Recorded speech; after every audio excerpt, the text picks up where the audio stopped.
This story begins with several guys jumping through the trees at full speed, reaching their destination. A campfire and next to it, a sleeping bag. Seeing the weakness of sleep, they throw a powerful dagger at the heart. However, no one was there, sensing a small noise beside them. And the one who appeared was our protagonist, feeling that it was obvious they tried to ambush him. If so, they had given him the free will to defend himself. That's why he took a small branch from the tree. These only laughed. Was he joking with a little stick, laughing at the situation? But the branch embedded itself in the bald man's skull. The others were astonished, shouting for their companion, but another arrow was heading towards them, finishing off one and another at the same time. The leader begged for mercy.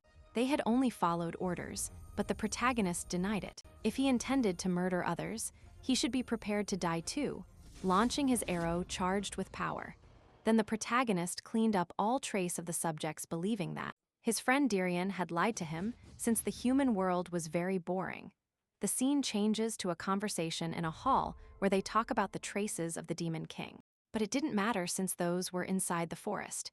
Any living organism with demonic energy could not pass that barrier. Although it worried them that this enormous forest could not be used for their benefit, and the cleric laughed, he had thought of an idea.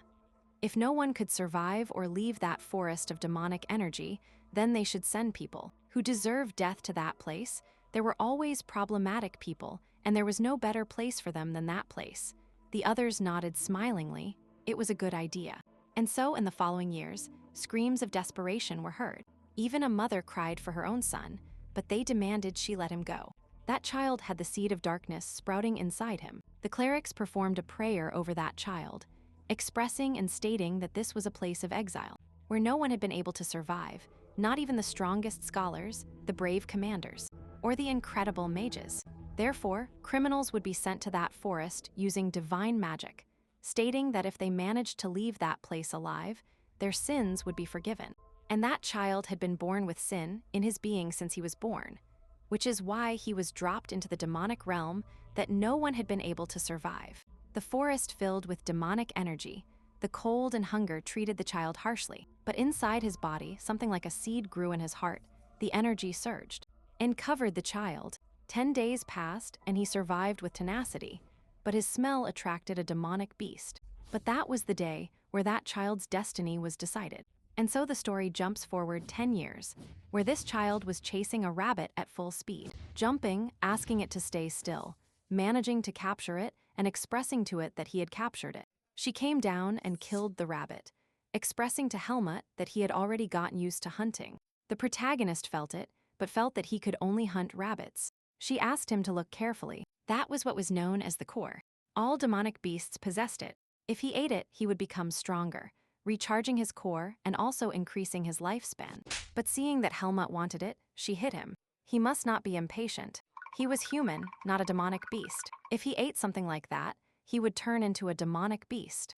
And if that happens, he will never be able to leave that forest. Helmut felt it was ridiculous. He was going to be trapped there anyway. As she had said, no one had left before. The best option was to get stronger, since he was the weakest in that place. He only didn't die because it was her territory. The Haga expressed that he could leave that forest. As she had said, no one had ever left there. But someone told him it was possible. The one who told him that was a human he had met previously. Seeing his surprise, she denied him the option to go see him. Impossible, that person definitely must have died in that forest. Helmut asked her if she saw him die. She said that man had aged. He was really strong in the past, but it didn't matter how strong he was. A human would weaken in that place, being consumed by the demonic energy. He only survived because he had the seed of darkness inside him. That subject would probably be 90 years old. Seeing that he still had doubts, she hit him. She had fed and raised him, and now he wanted to leave. He was a fool. Seeing that he asked more questions, she shouted at him to just leave then. That subject was to the east of that place. Helmut didn't think twice and turned his body, shooting off to find the human. The Haga was surprised and shouted at him that it didn't matter if he died along the way. Helmut was only excited thinking about meeting another human, even one who didn't have the seed of darkness. And so the protagonist, after running and running, arrived at the place. He was sure it was there. Only a human could do things like that, but he was attacked from behind. With a defiant voice, he demanded to know who he belonged to and who sent him. Upon hearing that he was alone and sent by the Haga, he let him go, asking why he was visiting. Believing he came to meet another human, he was in the wrong place. Helmut denied it, he was there to leave that forest. And so they introduced themselves. The old man was Darian, who asked him why he wanted to leave. The outside world was not as beautiful or peaceful as he thought, stating that humans outside had neither claws nor fangs. They had weak bodies, but they were much crueler and more cunning than any beast. They also tended to join forces or to betray when he least expected it, and he deduced that he had a seed, stating that if he was born with a sprout, he was destined to be a murderer.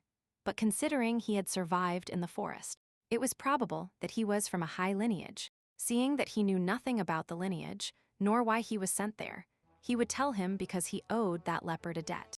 He must pay attention. The reason he was left in that forest is the seed of darkness inside him. As long as that is inside him, he will always be hunted, even if he leaves that forest.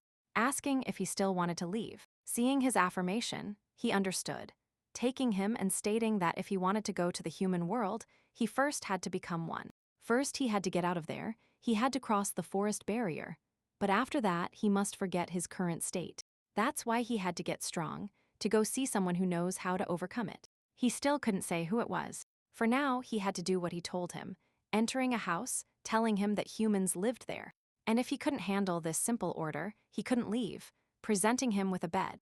Helmut lay down believing it was a very tiring training. The old man only told him he was a lazy kid. He still had a lot to do, he had to get up and put that on, asking him not to hurt him because he didn't have any more. Now he taught him how to make edible the things he couldn't eat, since all organisms there have a core. If he removed it, likewise, the demonic energy remains there. But the water was free of that and could purify any energy by feeding it. Helmut was fascinated because even the plants were edible. Then he was angry. He knew he needed human knowledge, but what was he achieving by carrying water? He had been doing silly tasks for days, and an attack appeared, asking him what he was doing and why, if he was obeying a human, and not him. This one only believed that because he told him he would get stronger by doing those things. He asked him if he got stronger, he would leave the forest. Helmut nodded. He had told him that he wasn't a beast or demonic, so he should go to the human world. He doesn't know what will happen, but there he won't have the life destined for him, stating that he will go do his chores. The Haga just turned around, believing that surely in the outside world he would have a good life. And so then, they demand he keep his back straight. It didn't matter if he was tired. Did he not want to leave the forest? Helmut only cried for his effort. The old man felt he held up very well. He supposed that someone who survived in that forest must inherently be someone special. He was born with the seed and many other things. It was worth teaching him. Then after much training, Helmut faded away, asking for food, learning to use the spoon. And upon tasting the food, it was the most delicious thing he had ever eaten. The old man told him that at that moment, he was trying to be strong. However, he was not a demonic beast of the forest. He was just weak. He had no sharp claws or teeth. No matter how much he pushed his body to the limit, he wouldn't be that strong. Therefore, he was thinking of teaching him the way of the sword starting tomorrow. But first, he would show him what a sword was. Then, on a flat terrain where there was a single rock, he asked him to watch carefully, swinging his wooden sword, gathering all his power in the clean movement of his body. And sword, releasing a blow so powerful that it shattered the rock into dozens of pieces, stating that this is how humans survived. That strength was called the visibility. He had to imagine an invisible source of power. Although his seed was of darkness, it possessed different properties, and it was very similar to that of a normal human. Helmut nodded. That was incredible. He also wanted to learn it, but he was hit. He must not be impatient. His body was not prepared to receive this. The important thing now was to understand the sword. The path would be difficult and agonizing. Sometimes he would feel pain, but he had to continue and not fall. If he poured out his heart, the sword would reward him for it. After a few days, he was asked to concentrate. The prodigal stated that he had been doing that for days, asking if he had improved. But they denied it, feeling there was no proper way to learn. He couldn't explain it, or else it wouldn't be useful. Helmut complained, "What do you mean no?" If he didn't explain, he wouldn't know. The old man said that the more he watched him, the more he realized how strange he was. He had no price for learning, however. He grew faster than expected. The seed of darkness influenced humans, making them more prone to violence. Moreover, That boy had grown up with demonic beasts. But contrary to what he expected, the boy was incredibly rational. He wasn't docile, but he was tenacious, and he didn't give up easily. There was clearly something special about that boy. That's why he would teach him something by hitting him with the sword, hitting him again. Seeing his complaints, he asked if there were differences in his attacks. Because of his silence, it seemed like he wasn't going to eat today. Helmut stopped him, stating that the amount of pain was different, the speed and locations were also different, but the movements had been almost the same. He simply felt like imitating the external appearance is not enough. The muscles, the signals, the speed, the flow, and many other things must be under his control. Only then can he truly learn. That's why he must dedicate his heart and soul to every movement. At that moment, he would be freed. Right now, he was just swinging his arms. He wasn't a lumberjack. That's why he had to continue. Then Helmut went to rest, because rest was also part of the training. Although he found it boring, and the Haga appeared, feeling like he hadn't seen him in a long time. He felt that he had grown a lot in such a short time, but he was still a child. The protagonist just said that he would grow more soon. Besides, now that he thought about it, the old man said he owed him a debt. He told him that he wanted to live there, and he gave him permission. Helmut believed that maybe he didn't want to fight him. The Haga shouted at him that he would never be afraid of a human, nor anyone, besides, he is human. He was being hunted by that stupid snake. This one was from the south of the forest region, called Najo, a two-headed snake. Helmut understood, asking if then he could easily beat Darin. The Haga didn't know, since demonic beasts like him expose their energy instinctively. However, humans do not disperse energy.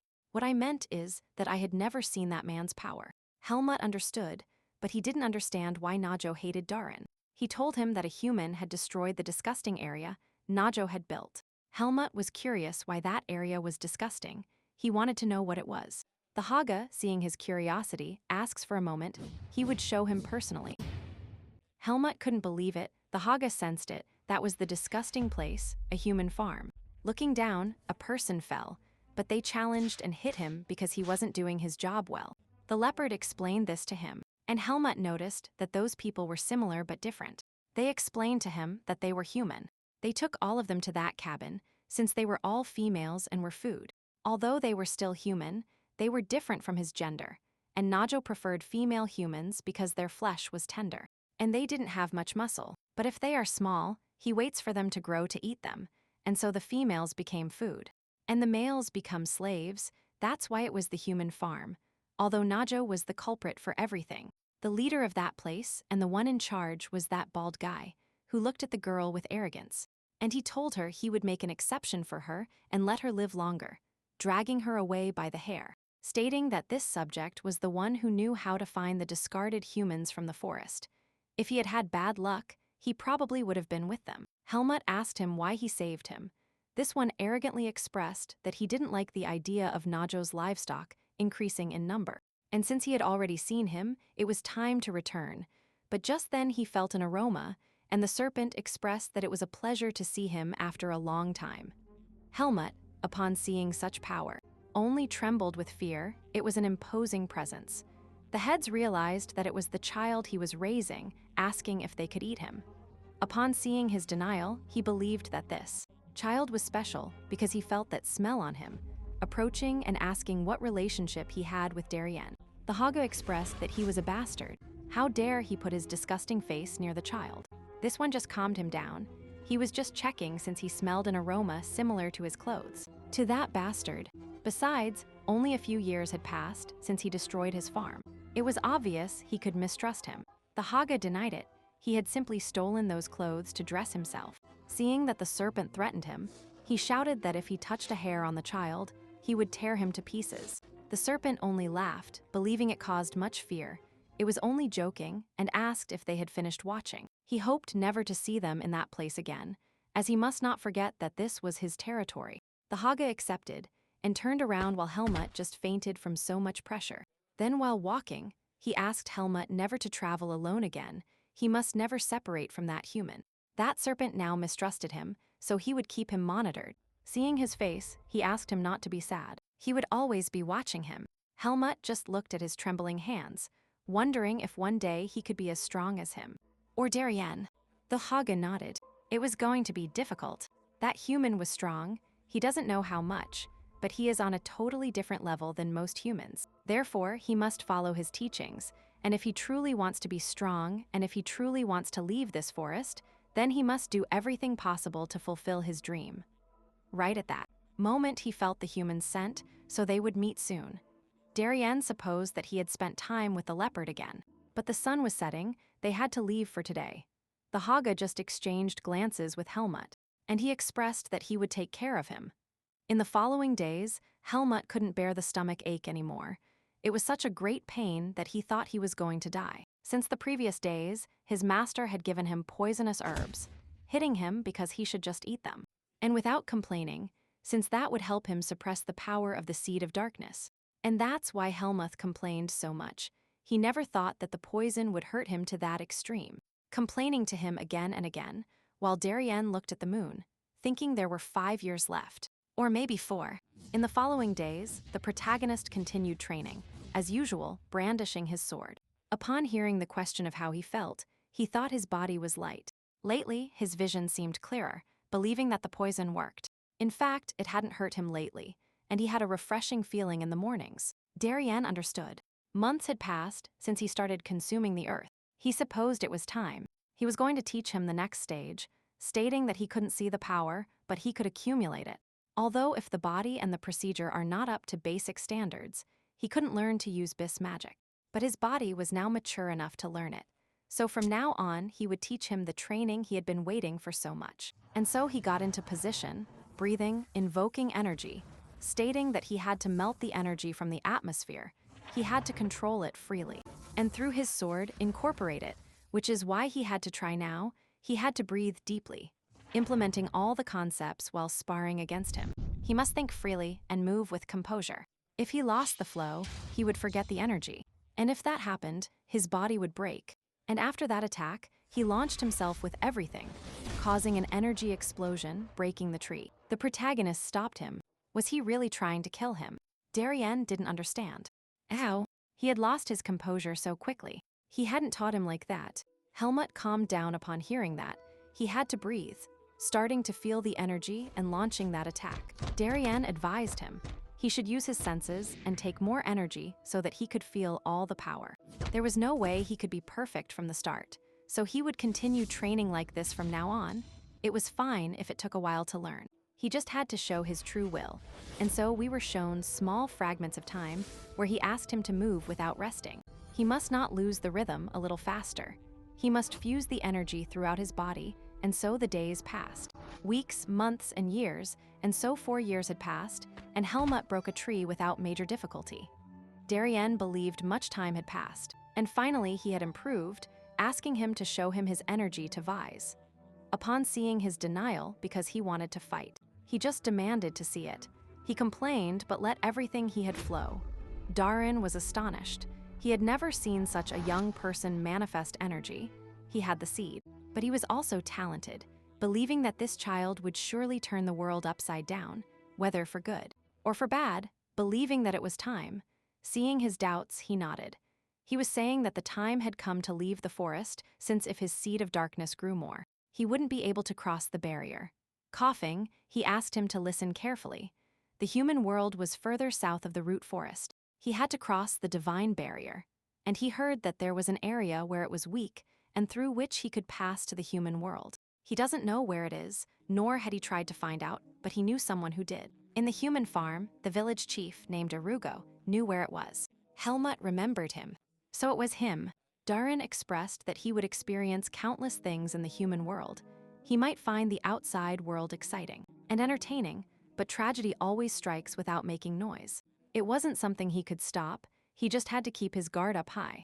Although he couldn't prevent many things, he must be strong when the time came. At that moment, he would feel much helplessness and pain. He would experience frustration and despair. Or perhaps he himself would lean towards darkness. But under any circumstance, he must not lose himself, and if he had nothing else to ask, he would go take a nap. He would give him something important the next morning. Then the protagonist felt strange. Finally, he could leave this place, but his mind was confused. The Haga believed that was because he was gradually becoming human. Then, the next morning, upon opening the door, the protagonist's heart stopped. A stoic Darien lay in front of him, asking him what was wrong, but he realized immediately that he had already passed away, feeling that for some reason he knew it, believing that this was the sign that he was ready to leave that place. Taking his gift, he thanked him for everything he did and would remember him forever. The Haga calmed him. That was the process of life. He lived and died as his time dictated. He shouldn't feel guilty about it, and finally he could give him that. This is what he carried with him when he found him. It might help him in his search. It was a rare medal, probably from a noble pack. On it said, "May there be light on your path." Margaret Irene, probably his mother's name. And now he asks him if he would go to the human farm. He was lucky since the serpent was hibernating, so it couldn't accompany him. If he got close, it would wake up. Helmut calmed him. He could handle it alone.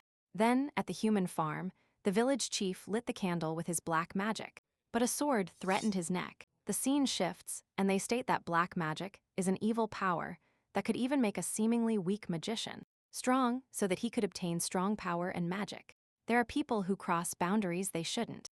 Irugo was a magician who was always envious and jealous of others. He dreamed of being the strongest. That's why he chose the path of black magic, since he didn't have enough talent. The dark emotions of humans were necessary, which is why he could easily get materials through human trafficking and kidnapping. The suffering and fear emanating from his materials served his magic, and Irugo became more evil and more powerful, but all his wicked deeds and atrocities were found and exposed to the world. The judgment imposed on the one who was captured was death or exile. To avoid immediate execution, he chose the root forest. Finally, he met the two-headed serpent in the forest. He obtained a permit to stay in the area in exchange for subjugation and sacrificing the other humans. Yarugo with his magic could locate everyone who fell into that forest, giving them the option to die or serve on his farm, and that's how he created that entire place, becoming the king of the farm. Najo never intervened in his work because he fulfilled his sacrifices. This one felt safe with him. However, every winter he couldn't help but be nervous since Najo went into hibernation, and the other demonic beasts around attacked him every day. And returning to the present, he felt that winter was horrible. It always attracted trouble. Upon hearing that he wanted to leave the forest, he started talking to him about Darien. After a long conversation where neither wanted to give information, the protagonist threatened to kill him upon seeing that. That child had no hesitation and accepted that he had a magnificent temple. First, he had to accompany him, going down the stairs. However, he would give him advice. The method he would show him is only theoretical. No one had been able to complete it. He also asked what would happen to his master, since he would be left alone, and assumes from his silence that he should be dead. Laughing, he handed him the book, but made him a counteroffer to stay there and live as his successor, shouting that he was already worthy. Everyone else was weak in that place. He would give him whatever he wanted, but Helmut silenced him. He would never be there. He just had to shut up without handing over the book. This one accepted and told him that this book belonged to an ancient magician. But as he had told him, he didn't know if it worked, since that magician couldn't escape. Helmut read that at an enormous waterfall at the far south of the forest. The water and the demonic energy weakened the divine power at the same time, which is why the barrier was thinner in that place. But they warned him that even having a little demonic energy would condemn him to death. The protagonist spared his life, since he had given him the information, but as his master said, he shouldn't trust anyone, hitting him and taking out some leaves, believing he would be freed after some time. He shouldn't do bad things from now on. The bald guy complained about what he had done. He couldn't use magic anymore. He was an arrogant bastard. Did he really think he could leave that forest alive? Seeing that smile made him even angrier. How dare that brat do that to him? And he would tear that confidence of his to shreds, activating a type of magic that made his ears bleed, and his body. At that moment, the beast appeared, complaining about why he was waking him up. If it wasn't serious, he would punish him. And upon hearing that Darien had died and his disciple was there, this one smiled. It was the perfect opportunity to get rid of the traces of the being he hated so much. Going underground. The bald guy just laughed. That was his revenge for treating him like that. Nothing was free in this world. So Helmut jumped through the forest, cursing the village chief, thinking that maybe he should have killed him, realizing from the fear of the demonic beasts that that monster was approaching. After a few hours, he still hadn't managed to leave the territory. and at that moment, he felt an enormous amount of demonic energy. And right in front of him, the powerful two-headed serpent appeared. This one greeted him, sensing that he couldn't let him go. Seeing that he wasn't trembling, he believed he was no longer a fragile human. But he would end up in his stomach anyway, attacking the protagonist, who barely dodged. And because of the dust cloud, he couldn't see anything. The serpent just laughed. He didn't have any chance against him. Helmut told himself to calm down. His opponent was strong, but at some point, he would have a chance. He wouldn't give up for anything in the world. The serpent charged its energy and expelled it in the form of power. Helmut felt that it was the moment, dodging and moving, positioning himself on the beast, finding the point of his attack. And so, believing he could injure it, but he had already spent a lot of energy. With his current level, he could only do that much. If he continued fighting, he would die. So he had to escape. However, the beast itself asked him not to cry so much, cutting off its own head and starting to eat it, believing that it had finally gotten rid of the useless side. Now it would get rid of him too. Helmut couldn't believe how strong it was now, sending him flying. But that was enough for the protagonist to hide, angering the beast. Helmut, hidden, wondered what to do. At that moment, with his power, he had only managed to cut off one eye. The only chance he had was to escape. However, they laughed. Demonic energy could not be hidden. Did he really think he could hide in his forest?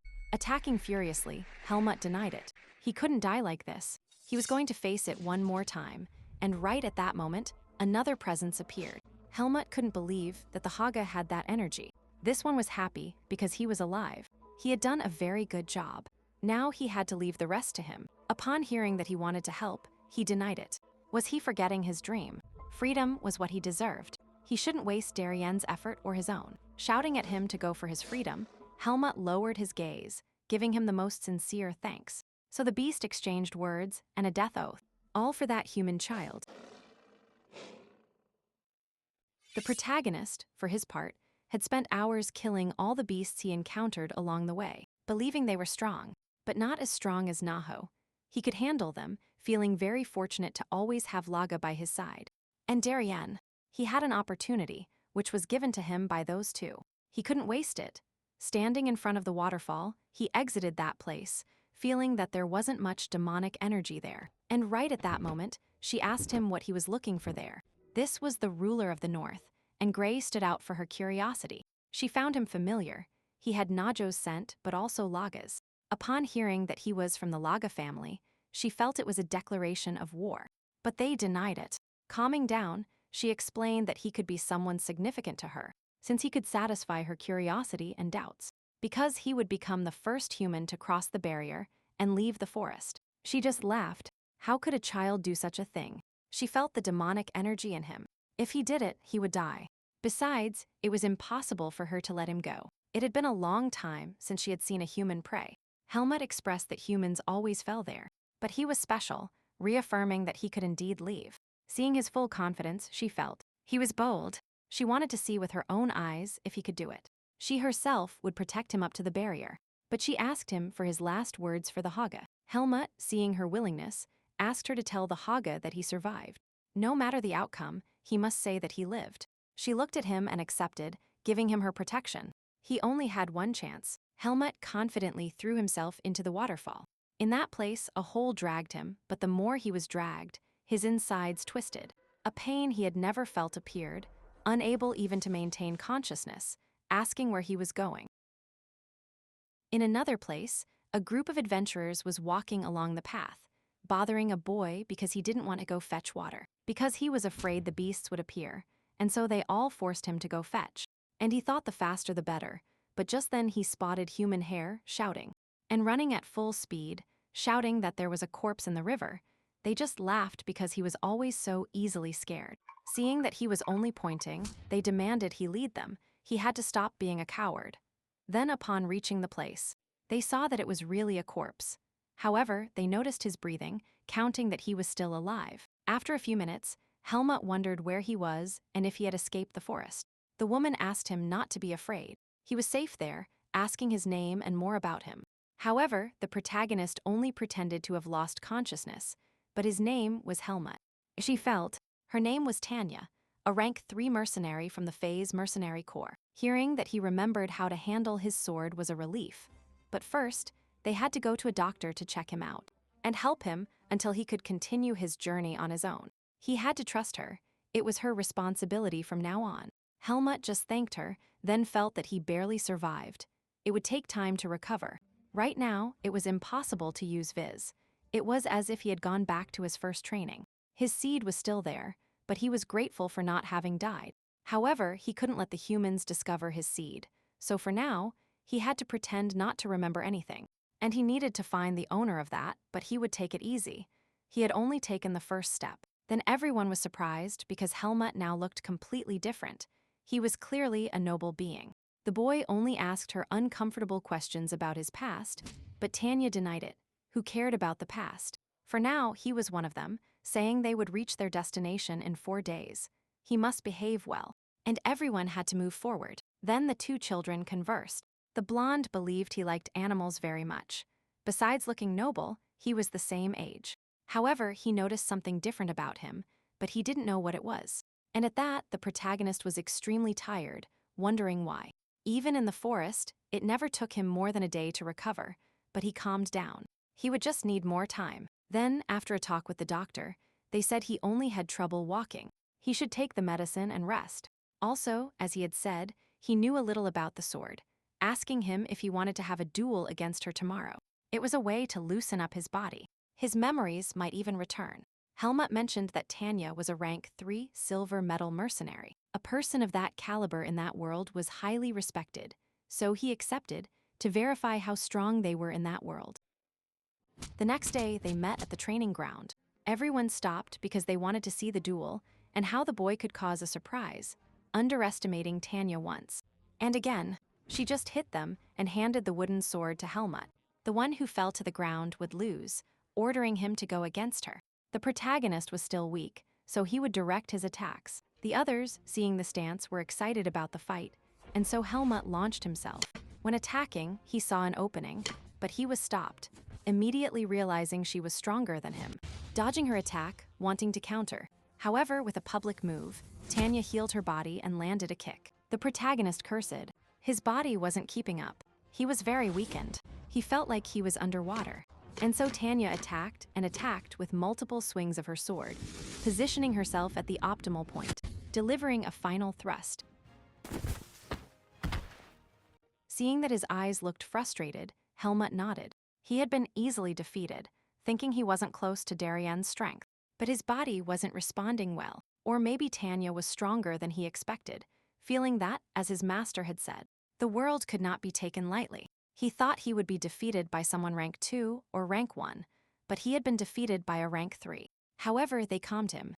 Tanya was a distinguished fighter. It was obvious he would lose. The others also offered words of encouragement. The one who spoke first was Peen, the captain of the Face Mercenary Squadron and a rank 2 gold medal mercenary.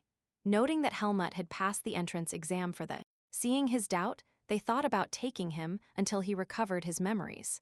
Everyone watched him because they didn't know anything about him, but he had demonstrated his worth.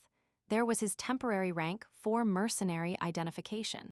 And since everything was ready, they had to greet their new ally Helmut. Everyone introduced themselves warmly, most were rank 3. And the boy was rank 4 bronze medal. Helmut only thought about the word ally.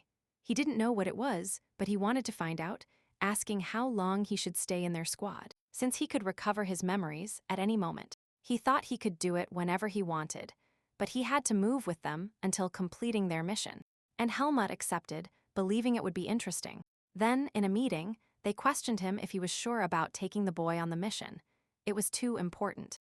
There should be no mistakes. After much discussion, he agreed, and they reached an agreement that they would give him a third of the total payment. Since the other squad, the Tariq squad, would also be there, informing that they would depart tomorrow.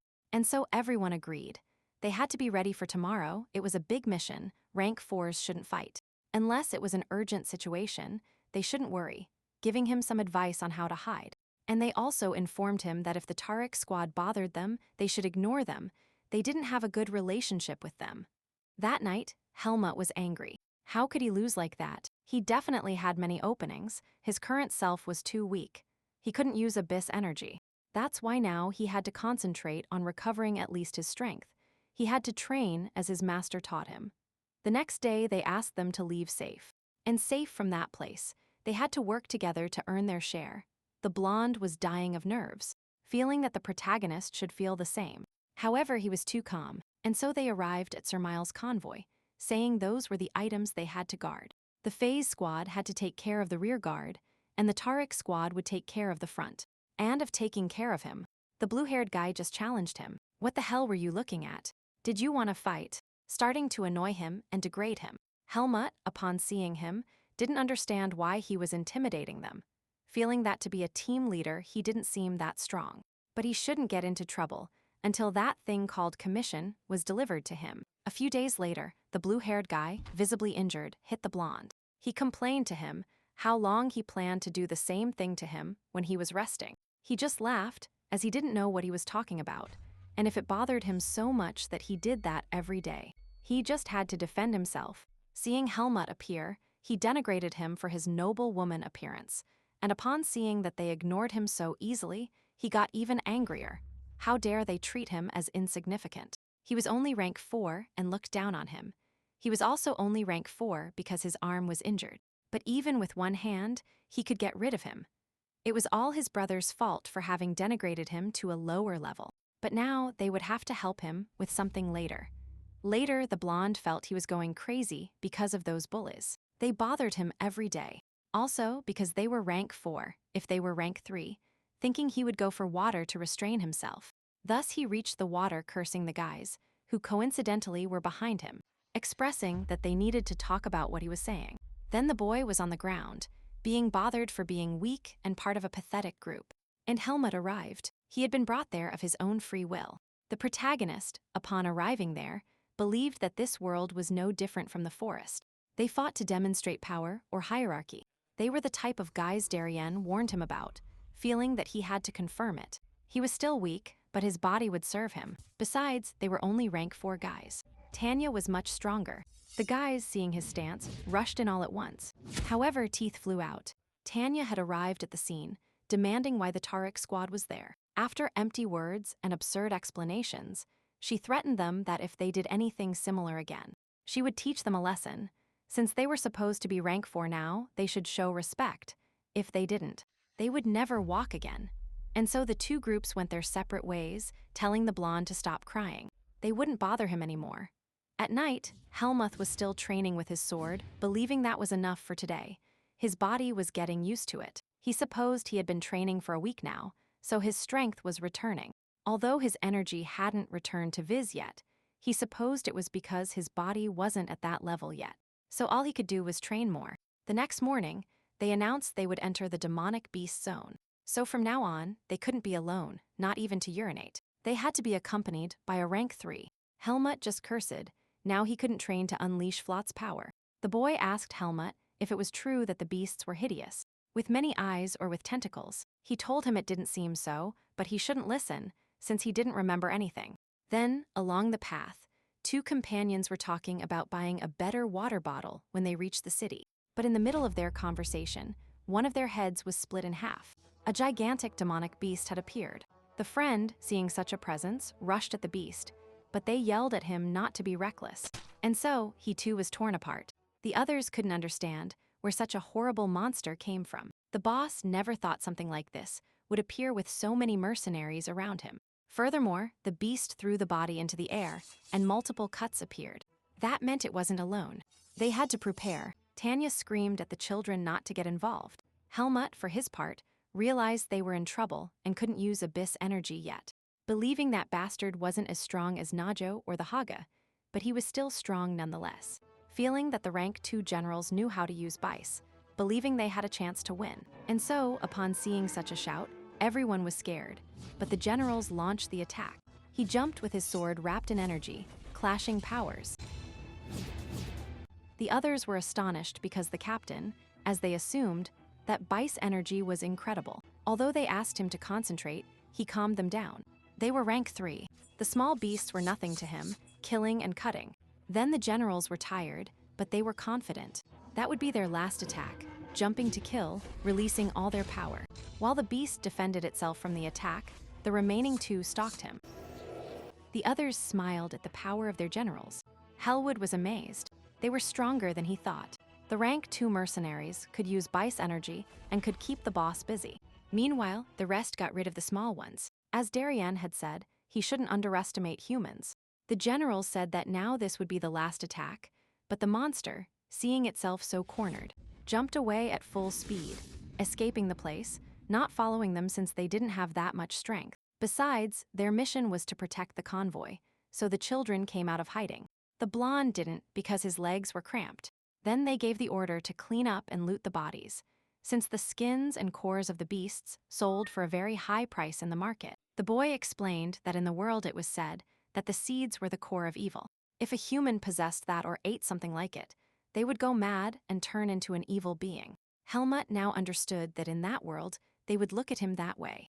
Besides that, Darien had taught him to use vis energy so as not to turn into a demon. That's why, for now, he would hide his power from the eyes of humans. Then the two of them were taking out the objects from the beasts, but just as the blonde was boasting about how good he was at collecting, one beast was still alive.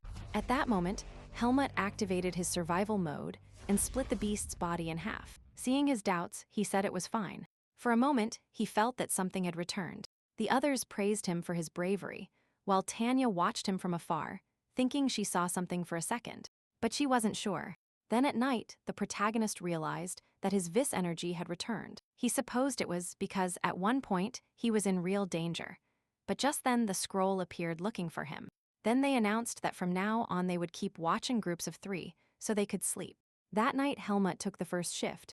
Then Tanya covered his shift because he should go rest. Then while walking, the blue-haired guy only saw Solo, believing it was his chance. And while the protagonist wanted to train, she appeared, stating that being alone was dangerous, starting to insult him again and again, but upon seeing that he didn't even pay attention, she got even angrier. Helmut turned around, and he didn't understand the being standing in front of him, since everyone there helped each other. But it wasn't the case with him, so he felt he was closer to being a demonic beast than a human, demanding that he should live like a rank 4 human. As his rank dictated, he just laughed, thinking he would explain to him what humans did with weak people like him. Besides, he was no longer rank 4. His arm had already healed. He would show him what power truly was. However, his punch was stopped dead. He started screaming what the hell was happening. What was that strength? Helmut thought it was like a beast and demonic, but it seemed to be worse than them. That's why he had to know his place. This one on the ground refused to admit it. He would never beg someone like him. Managing to break free, drawing his sword, attacking Helmut, screaming for him to die again and again. But at that moment he froze. The being in front of him was using abyss energy, and thus cutting off both his legs. He just screamed in pain. Helmut only thought that if he let him live, he would be exposed, wondering if he should kill him. At that moment his stone reacted, ordering him to be killed, flooding his body with evil thoughts, starting to transform. However, Helmut calmed down. He had to breathe. He had to suppress those thoughts. He had to control himself as his master taught him. And when he regained consciousness, the subject had already advanced a bit more, crying for help, crawling to survive, but at that moment the beast appeared. Helmut, advancing, found it, expressing to the beast that what was there was his, feeling that now he had the necessary power to face it. Seeing that it got scared, he wondered if it was capable of feeling power. It definitely wasn't a mid-level demonic beast. And just then shouts of searching appeared, making the beast flee the place. So the lights appeared, while the protagonist thought he could now make an excuse, saying that the blue-haired guy harassed him and intimidated. But when they were going through the forest, the beast appeared and killed him. The general apologized for everything he went through, although Tanya no longer agreed with that, since his boy could have died, starting to argue about the seriousness of the matter, until they were stopped. They needed to control themselves. It wasn't the time to fight. They still had a long way to go, and they were on a beast roundup, giving the remaining fees of the deceased to Helmut. And since 3 people had died, they had to be more careful from now on. Elsewhere, they scolded Helmut for being so disobedient, demanding that he couldn't be alone from now on. After the lecture, Helmut didn't know what that feeling was. It was cold but warm. It made him remember his master a lot. That's why he agreed to behave. Then, the general asked everyone to be alert. And so, they went on killing beast after beast along the way, fighting for hours and hours, feeling like those things had no end. Helmut was worried, since there were many beasts because that damned one was still close, and he stayed away. And he sent his army slowly to weaken the humans. Then the mercenaries were exhausted, starting to get annoyed. The general and Tanya never thought they would be attacked day and night without stopping, but they should be happy, since no one had died. Besides, Helmut and Pain were behaving well, but the problem was with the other squad. Since they didn't help them defend, they didn't know why they were doing that, but they supposed it was because of the 3 deaths of their allies. Possibly they wouldn't help anymore, so they had to be alert. The general nodded. They just had to concentrate on getting out of that place alive. Then at night, we are shown a conversation of the general, proposing to leave the other group behind to save themselves, since as he had seen they were doomed to die. That was their only salvation, giving convincing arguments, convincing the contractor in the end, since he had no other alternative. Then they walk feeling that even the horses are tired. Moreover, the bastards from the Tariq group hadn't helped almost at all. If this continued, they wouldn't be able to leave that place alive. And just at that moment, the lead convoy sped away. The others didn't understand what they were doing, and the general asked everyone to get into position. They had been abandoned and were surrounded. Helmut understood, so this is how the story ended. The demonic beasts had them surrounded. They had been used as bait so they could escape, wondering if the humans could survive. But what if he acted now? The others in the squad tried to defend themselves with everything they could, while the protagonist wondered if they would question his identity, wondering who he really was, where he came from, if he was compatible with them, but nothing mattered anymore. He didn't want anyone in the group to die. He remembered they warned him about not trusting. But this was a separate case, asking them to keep his secret. Everyone was surprised. Was that vice energy? The demons lunged with bloodlust. Helmut jumped into the center and started spinning. Performing cleanly and calmly, bodies fell from the sky. The others felt like it was a dream.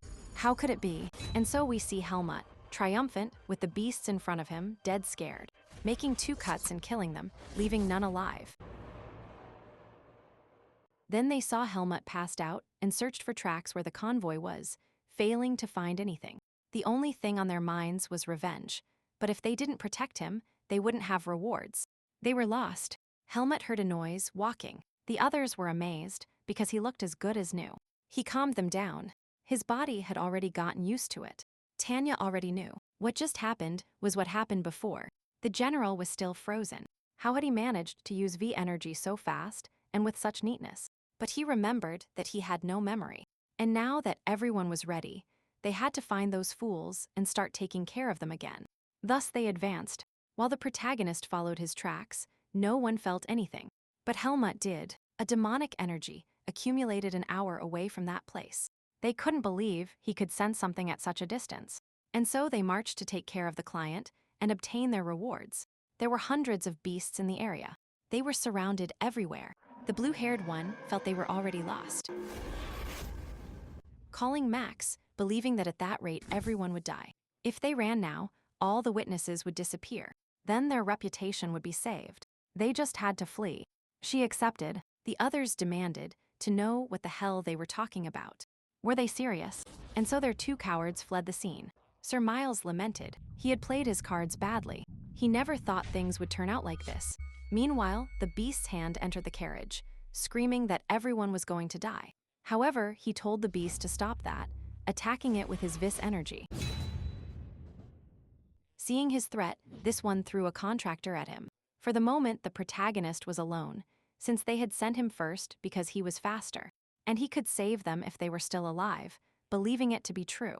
It seemed they had finished everyone off, so now he only had to concentrate on his opponents. Jumping against the beast, raising his vis energy, managing to wound the giant, and as for the others approaching, these were also cut by his vis energy. Feeling that scream, he knew it was strong, but he couldn't lose. Now they were face to face. The 2 rose against each other. Helmut used a thrust. The beast managed to stop it with its hands. Throwing Helmut backward, he didn't understand. The beast had become stronger in an instant, and now he realized that thing was absorbing the malignant energy from its surroundings, making itself much stronger. Helmut managed to dodge, fanning his sword in the air, and since it hadn't affected it at all, he would try something special, raising his potential to 100%. However, the claws contained his attack. Feeling that it was annoying, it had become stronger and faster, and after its scream, the beast attacked. And it attacked with its claws, even tearing the protagonist's clothes. It began to enter a state of overload of malignant energy, evolving into an even more powerful being, stomping hard and jumping against Helmut. He thought he had seen something similar in his past. It was the same attack pattern. However, no matter how much demonic energy it absorbed, it was weaker than that serpent, jumping for his counterattack. Then the others arrived at the scene, asking the protagonist if he was okay. But upon seeing him, they couldn't believe he defeated it alone. Helmut said that the people were dead when he arrived. The general supposed they died sooner than he thought. And since 2 bodies were missing, it was clear that those 2 had fled the scene. They were cowardly bastards. In those, Sir Miles was alive, believing they were lucky that the client was still alive. So for now they had to leave that territory. After a conversation about how foolish he had been, they gave him a new contract. 80% of the profits would be theirs, and if he didn't accept, they would just leave him there. This happened to him for betraying them. And so, unable to refuse, he accepted, asking where they were truly heading. They asked for discretion, as if this came to light it would be the end of their merchant association. Moreover, if they went in there, they could also be in danger, so they equally wanted to find out where they were going. After seeing his acceptance, they told him that their client was the mage known as Antial, the great mage Antial, and the merchandise they were transporting was from the place where no mage could enter. It was the Lumen Temple. As they already knew, that temple exceeded anyone's imagination, mentioning that the group that defeated the Demon King 1,000 years ago was no longer the same, although they used to protect the world from demonic energy. Now they only gathered sacrifices and power in the name of protection. But the mages refused these practices, and this mage found an object he wanted to investigate that belonged to him. So if anyone found out they handed it over, everything would collapse. The group of merchants would be hunted down until death. That's how strong the temple was. Helmut asked if Mage Antial was strong, she sensed, mentioning that the divine barrier had almost been destroyed, explaining that the city had a barrier so beasts couldn't pass. But they also didn't let the mages leave, but this one managed to escape. Helmut believed that not even the temple with its divine power could extract the seed. Wondering if someone who could destroy divine power could destroy his cursed energy. Then they were out of reach of the demonic beasts, giving Helmut a type of hermit seed that restored his life. And they also sincerely thanked him. If it weren't for him, all their allies would have died, giving them support in everything in the future. He knew they would leave him. That's why when he was in some crisis alone, he should call them. The phase group would be at his command. Helmut extended his hand, believing that now they were comrades he could trust. Shaking hands, then as they advanced, the man asked them to stop. That was the place. After some confusion, he took out a small amulet. It reacted to a tree, which opened a dimensional portal, something beyond all imagination for those present, arriving at a type of tower, where the great mage awaited them, who received them cordially and thanked them for their work, paying them their share.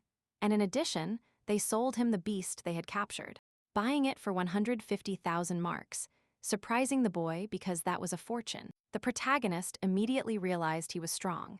He looked at him and was amazed. He was very interesting, performing a type of spell that covered both of them, asking him to sheath his sword. No one would hear them, placing a chain. That was the mage's oath. He couldn't lie from now on, asking him only one question, telling him that he already knew about his dark magic in his heart. Helmut sighed and asked if there was any way to make it disappear, but he denied it. It was impossible. That outbreak was closely related to his life. If he got rid of it, his life would also end. Moreover, he was the first human he had seen controlling an outbreak, as normally humans just succumb to demonic energy and go crazy. But his case was truly unique.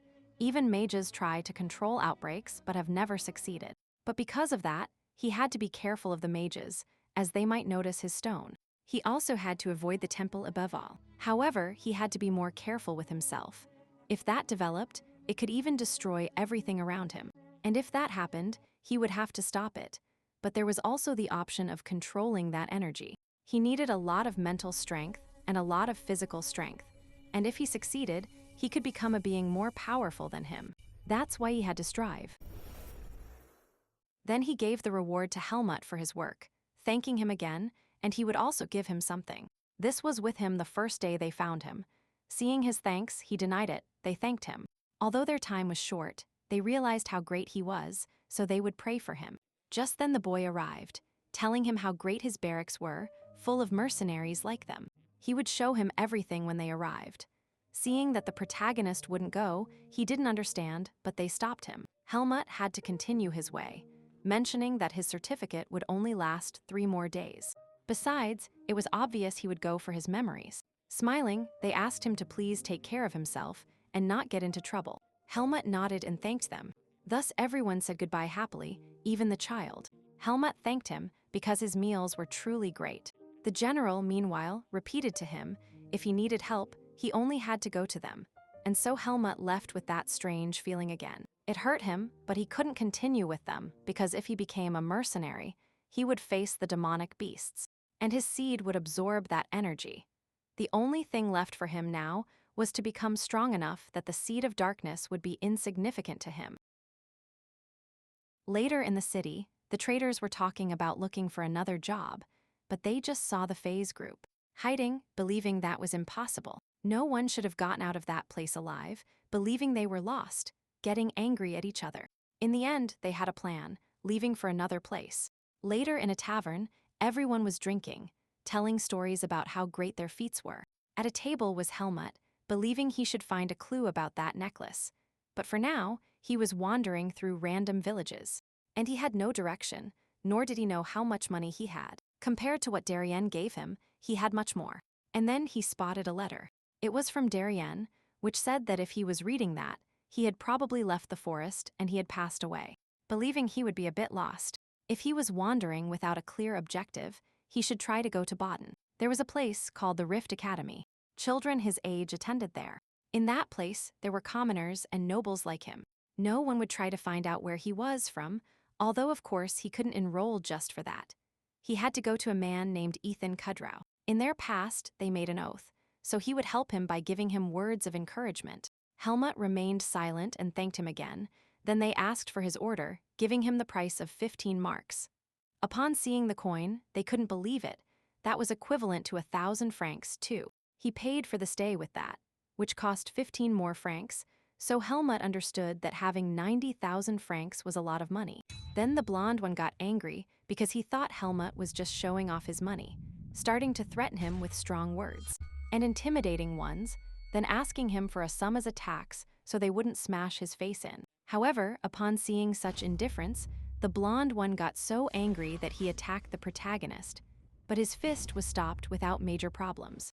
The others reacted, but they were also dodged and knocked down, demanding to know who the hell he was. Helmut just threw the table at him, expressing that he was a mercenary, telling them to leave and never come back. They just got up injured, believing he wouldn't get away with it. They would return. The protagonist believed there were many such individuals among humans. The owner of the place asked him to leave that city immediately. It was for his own good. Those subjects belonged to the Black Falcon, vandals who dominated the slums.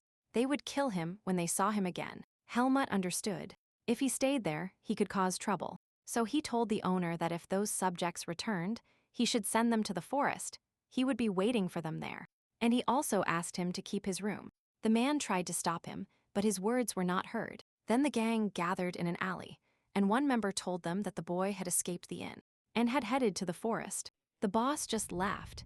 He had chosen the worst place to hide, as his group knew that forest like the back of their hand.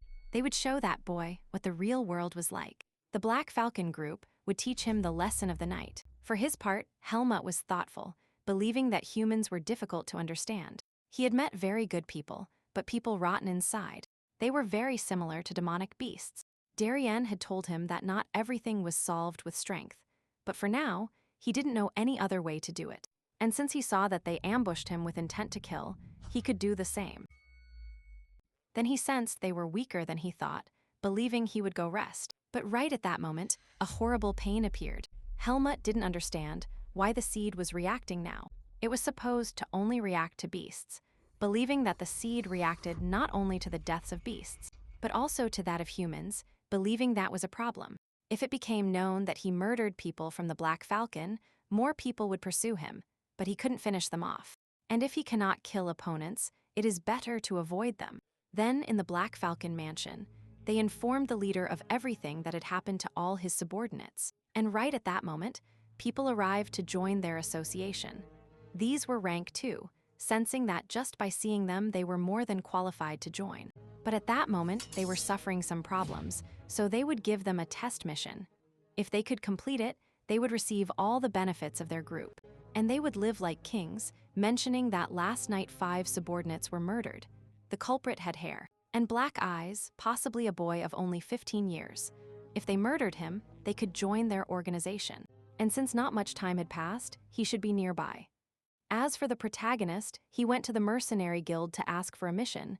In this place, after much discussion, they gave him a mission heading to the city of Baden Academy. This was a request to escort a noble lady. The reward was 800 marks. However, there was a specific condition. The mercenary had to be the lady's type. Then he went to buy clothes since they asked him to dress better because presentation was very important for that mission. His physical appearance was fine, so the only thing he lacked was a suit. In that place, they offered him a suit tailored for a noble person, perfect for him, showering him with compliments. And after much sweet talk, they told him it cost 2,000 marks. Helmut didn't understand since the mission only paid 800, wondering if accepting the mission had been a good idea. Then the woman was astonished. He looked very different, he looked incredibly good. She had already sent the information. Now he was part of the mission. Someone was already entering. He was from the Sheringen house. He had attended there to approve the mercenary who took the request. Upon seeing him, he had a good posture. And he was tall, looked very good with good manners. She had to follow him. The woman said goodbye, wishing him luck while Helmut and the butler walked. Something was following him. The man who led him was named Hilton, explaining that where they were going was a noble family where he had to watch his actions. And upon hearing that he had done caravan missions, he felt it was the same. The only difference is that he must not guard objects but a specific person. Moreover, if he completed the mission, he would be given more money. Upon hearing the protagonist's words, he always liked his attitude, and so they arrived at a hotel where they were staying. The general was there, greeting him cordially and wishing them a good job together. Then they went to the room, where the young lady from the request was eating. She was only flattering the person next to her because she found him an extremely handsome man. The butler interrupted her and introduced the new mercenary. She felt he was fine and continued flattering the man beside her. He stood up, feeling they should leave soon. Helmut and he just exchanged glances without saying a word. The protagonist felt something strange about him. He didn't know what it was, but he had something different. The girl tried to behave maturely, believing she should go organize her things. But she just wanted to follow the boy. That boy's name was Alia, also a recently hired guardian. He was quite well known at the Greta Academy in Baden. They had found him by chance, and his lady liked his face, mentioning that his lady was also going to take the Baden entrance exams, since she had turned 14. And since there were a few hours left, she should prepare for her departure and look for her horse. Once she took one, she had to go to the carriage. And so later Helmut was mounted on the horse, feeling it was a stubborn horse. It was causing him a lot of trouble, but at least he was calmer now. Then he saw the boy walking, and Helmut noticed a barrier around him, believing that he must be a mage then. Then, as he advanced, he wondered what kind of magic he might possess and why he had charmed himself, believing he should spy on him a little.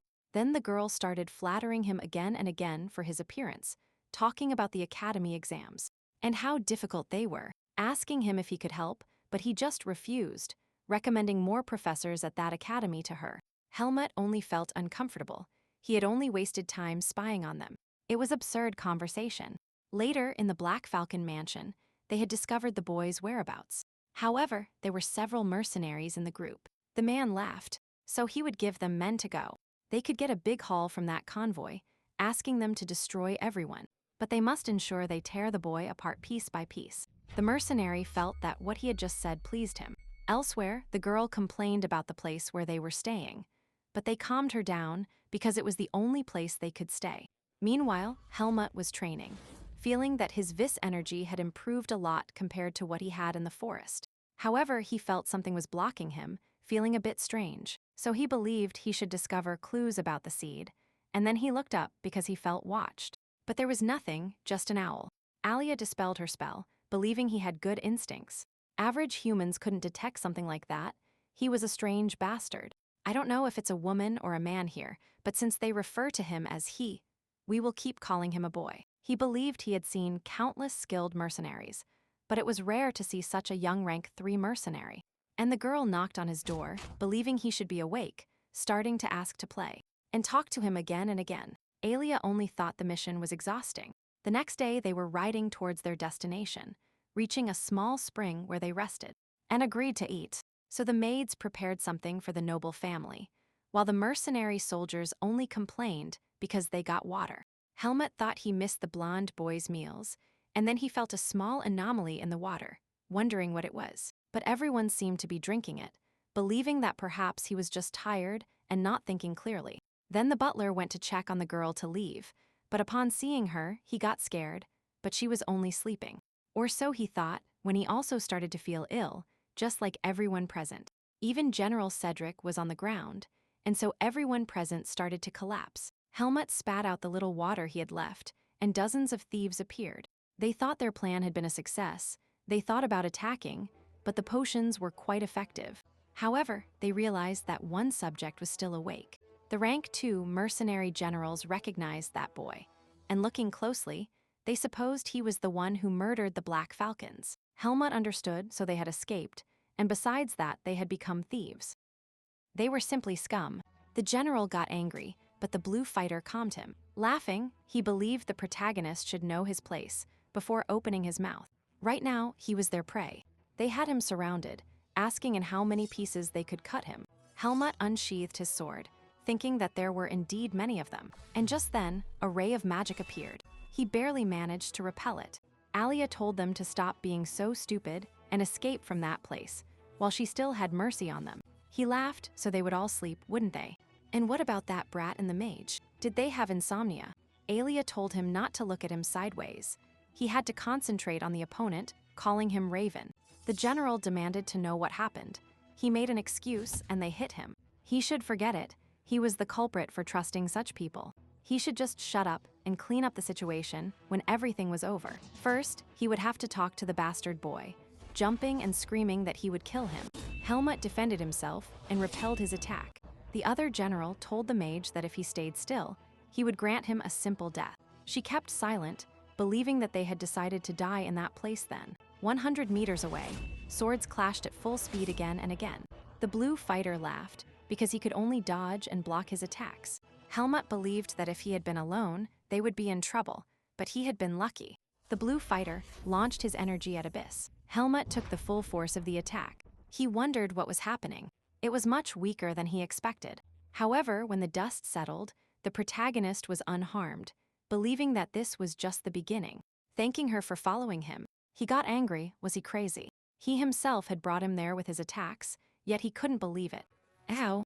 How could a rank 4 trash create abyss energy? It must just be an illusion. Helmut dodged and positioned himself behind him, and with impressive speed, the blade of his sword finished the general.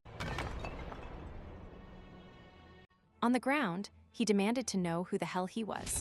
Helmut hit him. It was none of his business. He should just leave that place. He refused. Wasn't he going to kill him? He preferred to die than live with that humiliation, giving a speech about honor. But Helmut interrupted him. He had escaped and abandoned his comrades. Hadn't that been humiliating enough? Clearly, he was just a disgrace, walking toward where the convoy was, hoping that stupid person was okay. At the sight, everyone had been defeated. Those who remained conscious couldn't believe how strong she was, and she raised her spells and shot stones with reinforced energy left and right. The general got angry, jumping because he was an arrogant brat but with a daunting power. He was thrown against a rock. The mage asked everyone to stay still.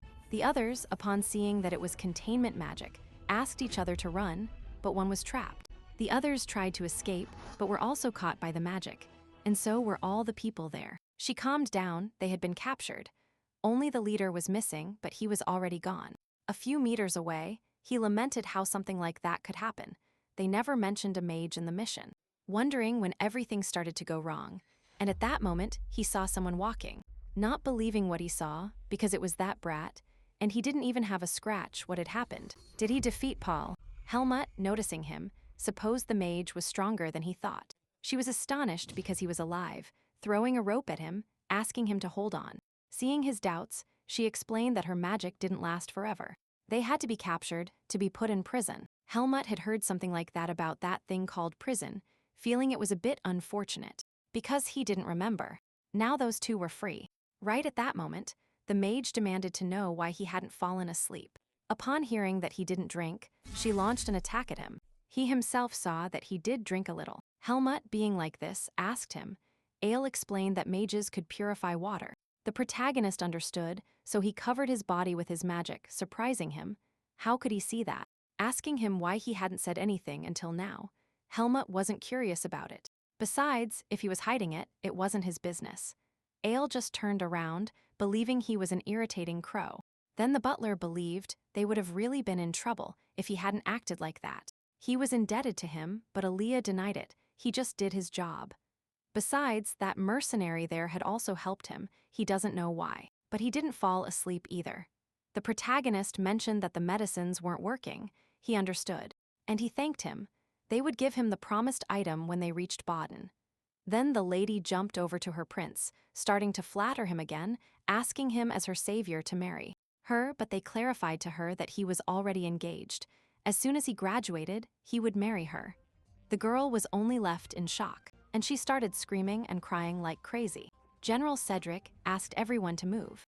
After a few hours, they finally arrived at the city of Baden. Helmut, observing, was intrigued, and they interrupted him, thanking him for his work. He would make sure to praise him within the mercenary guild, and there he had 10,000 marks. It was more because he had done a splendid job. The protagonist just thanked them. Seeing the boy, he was confused, so he walked a little ahead of him and thanked him for helping him. He, upon seeing his sincerity, looked to the side, while Helmut wondered if he should go to the academy immediately. Upon entering, it was strange for him. It was bigger than any town he had seen. There were more people. He supposed that was what they called a city, and he found the academy. It had a different air, and he didn't know where he could find that man named Ethan Quadrau. Then he approached an inn, asking where he could find that name. She felt it, asking him to follow her.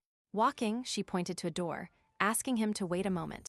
Opening a type of magical lock, Helmut was anxious. Behind that was the human Darien had recommended to him, and so they asked him to enter. And in that room, the man had never heard the name Helmut, asking what he wanted, and what he did for a living.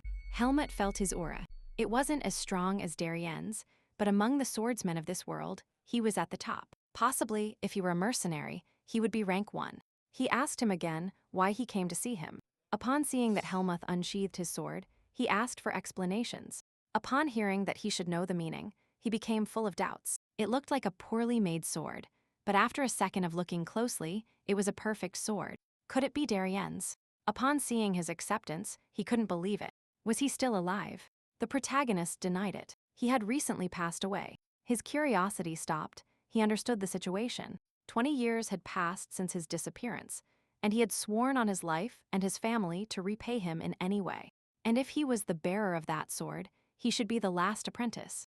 Asking him to speak, why did he come to see him? Helmut explained about enrolling in the Greta Academy. He understood why he sent him with him. Besides, he supposed he also needed a guardian. Upon hearing that he didn't know his age, he didn't understand. How did he live without knowing that? But he supposed that because of his aura, he wasn't close to being a first-year student, so he must be at least 15 years old. If he revealed he was the apprentice of the divine swordsman Darien, they would allow him to enter without taking any exam. Since that was more than enough, Helmut, looking at his sword, thanked him since he was helping a dead man, but he stopped himself, remembering that to them, Darien had disappeared 20 years ago. Even those close to him didn't know where he was. He was sure he hadn't entered the forest of his own volition. That meant they had hidden that fact, and possibly the one who sent Darien to that place should be another apprentice from the human world.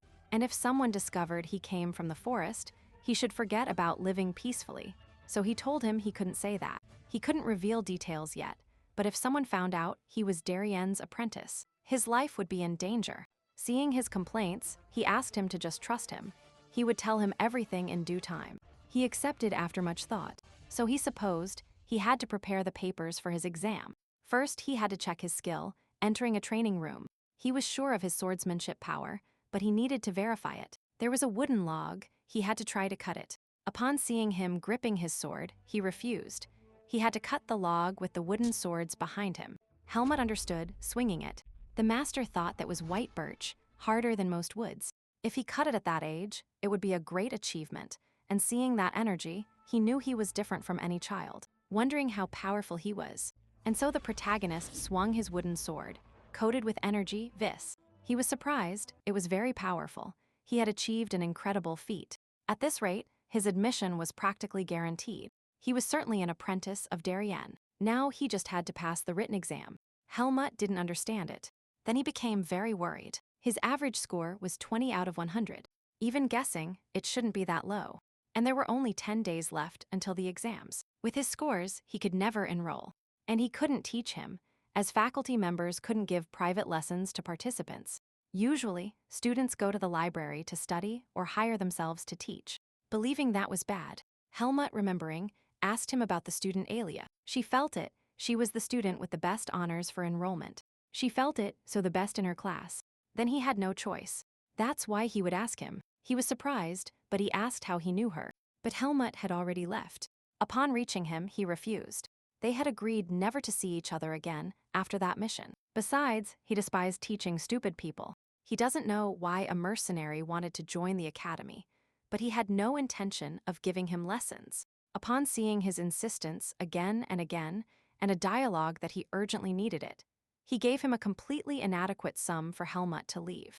Upon hearing that he would pay the 100,000 francs, he didn't understand. Hadn't he heard the price correctly? It was an absurd amount. Helmut only thought he had 90,000 from the first mission and 10,000 from the second. It was enough. So he would come tomorrow. He didn't have much time left. They only had 10 days, so he asked him to meet tomorrow. Nervously, he told him that if he didn't have the money tomorrow, he wouldn't teach him, entering his tower. Helmut turned around, believing he had done well, while a child watched him, thinking he was fascinating. Did Ali perhaps have a friend? The next day, Helmut arrived to look for him. He couldn't believe he actually came, asking for the money. Seeing him, he understood that he was indeed stupid, believing he lost all the pride he had. That's why he had to wait there, feeling like he had a lot to learn. Then they were studying in the library. Alia believed he was more troublesome than she thought. His learning capacity was outstanding, but he knew nothing. Asking if he perhaps came out of a forest, Helmut was surprised. She knew he was perceptive. He was nothing ordinary. She had to be cautious with him. Asking him why he said something like that, she observed that his concentration was decent. His memorization skill was great, but he possessed nothing in his brain. He had no ethics or common sense. He had answered foolish things in something as easy as those questions, asking him to pay attention. He had paid a large sum of money and took the best student. That meant if he didn't pass, he would break his honor, yelling at him to strive even harder. After a few hours, she gave him a problem. What would happen if a classmate of his stole something? He had to think of a healthy and ethical solution. Helmut, after much thought, believed he would quietly steal it back. Seeing that it was wrong, he didn't understand why. He wasn't fighting and had resolved the conflict peacefully. Alia believed he really was a swordsman. It might end peacefully, but if his classmate didn't learn the lesson, he would steal again. The best thing is to talk so that he repents his bad action. He should forgive people, but not their sins. Helmut thought humans were indeed difficult. Ethics and common sense were things he had to learn to live in this world. He started learning those fundamentals too late, but he had to strive to become the kind of person Darien spoke of. And so, after trials and errors, test after test, 9 days had passed. In the courtyard, girls looked at Mr. Alia with admiration, believing he was very handsome today too. And they had found out he had an apprentice. Alia asked him something about ethics, and Helmut answered correctly. Then she asked him if he had done well on the written exam. Seeing him nod, she believed then that only the practical exam remained. At that moment his tutoring ended, wishing him good luck. The protagonist thanked her for everything she had done. Alia thought he had paid her. He just had to work hard from now on. Helmut felt relieved, and from now on, all that was left was the practical exam. Then, in the sword arts department, everyone was gathered in that place. They had to follow the instructors to their respective groups and advance when their names were called. Helmut supposed he should wait there, wondering what to do after the exam, starting to think. But he was interrupted. Someone extended a hand to him. It was Zavid Rugel from the Rugel family, asking his name. The protagonist didn't understand his attitude. He was sure he didn't approach him for no reason. There must be some reason. He just explained that because they were academy students, they should form great bonds. Upon hearing his name, he asked for his surname, the one inherited from his family. Helmut didn't understand. Family? Yes, he explained that humans always stated their families to create alliances. Helmut thought the only family he knew was the one on the pendant, Margaret Irene. But he probably couldn't say her name, so he expressed that he didn't have one. He didn't understand. He didn't have one. Was he saying he was just a commoner? He started laughing, how he had greeted a commoner, asking him not to act with such familiarity, starting to mock that he didn't know his true place. He supposed a bastard like him didn't even have manners and just placed his hand on his shoulder. Discrimination was not allowed in that academy. They should be cautious from now on. And now he would give explanations about the exams. In a few minutes, the group moved forward, saying that if he was a commoner, he should bow his head and not associate with people above him. Then, in a room, they thanked him for his efforts. The exams would be held in 2 groups. At that moment, Helmut felt observed. He doesn't know why, but everyone was staring at him. They had the same look as the person from before, feeling that this place was no different from the root forest. Perhaps humans and monsters weren't the same, but there were also rankings among them. In the forest it was strength, but in the human world it seemed to be family. However, he had to learn more about them starting now. That's why he had to concentrate on the exams, and so he was admitted to the first test for Helmut. This consisted of cutting a blackwood tree. They had to use the wooden swords that had been provided. They had 5 minutes to break it. Even if they didn't break it and showed skill, they could pass. That's why they had to try hard. Helmut was confused. It seemed easy, thinking that maybe it had a trick. Activating his vis energy, attacking with considerable force, the instructor couldn't believe it. Even he would have to hit it several times to break that log. But he had done it in a single cut. Then they returned, and they accepted that Helmut had passed the first test. Then in the waiting hall, the nobles laughed and realized that the protagonist had passed the exam, wondering if there was a mistake or if they had put some other wood for that subject to pass. The supervisor stated that since everyone had completed the first stage, they had to move to the second. This was a sparring stage. While the instructors watched, they had to engage in a match. This would last 8 minutes. They had to show everything they knew. The opponents would be random. Zabet only laughed. What an unfair exam. If anyone dueled against that bastard, he would automatically pass. And looking at his face, it seemed like he had spoken too loudly. Seeing his firm posture, believing that perhaps he didn't know his place. Did he have a problem? And if so, why didn't he hit him? Helmut didn't understand his way of thinking, believing that if he hit him, it would be better. He would leave him alone. But they called number 29, Helmut, and number 8, Andro, for the next test. The nobles only cursed the luck of this Andro. He had secured that exam. Helmut thought that possibly in the future, he could give him a choice. Upon arriving, there were 3 instructors. They welcomed them. One of them was Ethan, the blonde one next to him. He recognized that boy as his recommendation, believing he must be incredible. It was the first time he had recommended someone. He should be special. He laughed. Once they saw him, they would realize. They explained that it was 8 minutes with 2 assaults. They only had to have a duel and show their aptitudes. It wasn't necessary to win, and if everything was ready, they should begin. Andro had heard the rumors that he was just a commoner. It was clear they had no formal training. They, on the other hand, had received proper training since childhood. However, while he thought this one had already been sent to the ground, everyone present was surprised. Helmut asked if it was over yet. The instructor awarded him the victory. He didn't understand. Had he lost to a commoner, the woman believed he had a very fast and very powerful sword. It was hard to believe he was a child. The other instructor believed the same. They were on totally different levels. Ethan knew it. That child was simply unique, although he never thought he would be this strong. And since there were 2 rounds, Helmut wanted to continue. The instructors were confused about what to do, as the other aspirant couldn't show any skill. That's why Ethan asked Helmut that instead of defeating his opponent, he should teach him what he could improve. He had to do the same thing they did with him in his childhood. The protagonist remembered what happened with Darien and understood. Thus they explained to the applicant Andro that his opponent was on a different level. So now it was his turn to show what he had.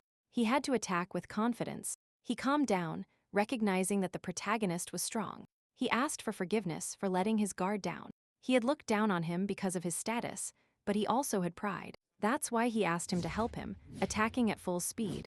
When the swords clashed, Helmut asked him to be faster and more effective, giving him superficial hits. He had to center his balance. His weight shifted too far forward. Andro attacked again. Helmut dodged and asked him to always watch his sides, asking again to focus on his balance. And so, for 8 minutes, Helmut gave instructions and guidance, while Eitan remembered when he was about to die. And Darien saved him at the last moment, seeing all of his great spirit reflected in that boy, believing he had returned. After a few hours, the instructors believed they already had their selection ready, feeling that this year's applicants had enormous potential, especially that boy, wondering how far he could go. 1 week later in Baden, Helmut walked through the city, heading to the Mercenaries Guild. A boy received him there, who asked for his request, but upon seeing he wanted to take a request, he was astonished, asking which guild he belonged to. Upon seeing the certificate, he understood. Helmut from the Face Mercenaries Corps, rank 3. Thus he asked him which request he wanted to take. The protagonist remembered that they had challenged him because he had paid 100,000 marks, starting to educate him financially, explaining that everything in this world was governed by money. That's why he had to be cautious. So he asked for a mission that paid a lot and was located within Baden. The boy supposed it was quite specific and found one, although it was in a slightly strange location. It was at the Greta Academy. At dusk, he read the mission. It said there were reports of ghosts at the academy. According to these, they appeared at night. Several students confirmed these ghosts. Although no evidence had been found, there was an important factor of danger. Therefore, he had to find the ghost's identity. The protagonist chose that mission to familiarize himself with the academy's structure, but he hadn't completed any mission similar to that one. He was very confused about where to start, and just then they called him by name, believing he must be Alia's student, stating that it was the first time Alia, the idol of the magic department, had associated with someone, expressing that he was somewhat a mage too, although different, since he could do things like that, summoning magic and making a type of magical being appear. It moved at high speed and headed towards the protagonist. Helmut thought it was an attack, charging his fist and attacking him, but it did nothing to him. It laughed. It was the first person who had tried to hit Ratton. That was his spirit of light friend. It was a bit mischievous, but harmless. Although if it were harmful, he couldn't block it physically, since spirits do not possess physical bodies, stating that only a few select groups of mages were capable of controlling them, and one of them was him. Its name was Cyan, the only elemental mage in the academy. Helmut just thought that if he tried hard, he could catch that shining thing, and he greeted it cordially, but he had things to do right now. He was in the middle of a request. He suspected he was a mercenary, and that if he was fulfilling a request at the academy, it should be the ghost request. Obviously he knew. He had become interested in that rumor, and since they had already introduced themselves, what if he helped him? Then they were in a creepy place, stating that the last sighting had been there. It was the fencing department building, but since the ghost appeared, no one came there after sunset. Helmut thought it must be a terrifying ghost, but Zane denied it. It could be something possessing dark magic. But if that were the case, the professors should deal with it. Helmut understood. It was a relief, so they should separate. The boy denied it, starting to make excuses not to go alone, and behind them a shadow appeared. Then the two advanced, finding nothing ghostly. Moreover, the place was extremely large. At that moment, Helmut saw something watching, asking if it was important, but he denied it. It was nothing. They had to move to the next room, starting to say it was a waste of time. Helmut didn't care. He had 15 free days, and just then, something was approaching. The protagonist entered a guard stance, thinking it could be the ghost, but it removed its hood, asking what they were doing there. They explained the request to him. Alia didn't understand why he was there for only 3,000 francs since he should be rich, noting that he had also received a request. Cyan didn't understand. Was he also a mercenary? He denied it. He had only received a request from the academy, but wouldn't say anything more. Helmut supposed he should be serious, and since the three of them were together, they could all search for the ghost. The more people, the better, although if they didn't like the idea, they could do it separately. Alia accepted somewhat hesitantly, and Helmut also nodded. So later in a room, Alia cast a 3D spell showing the location where possible scenarios of the ghost sighting could be seen.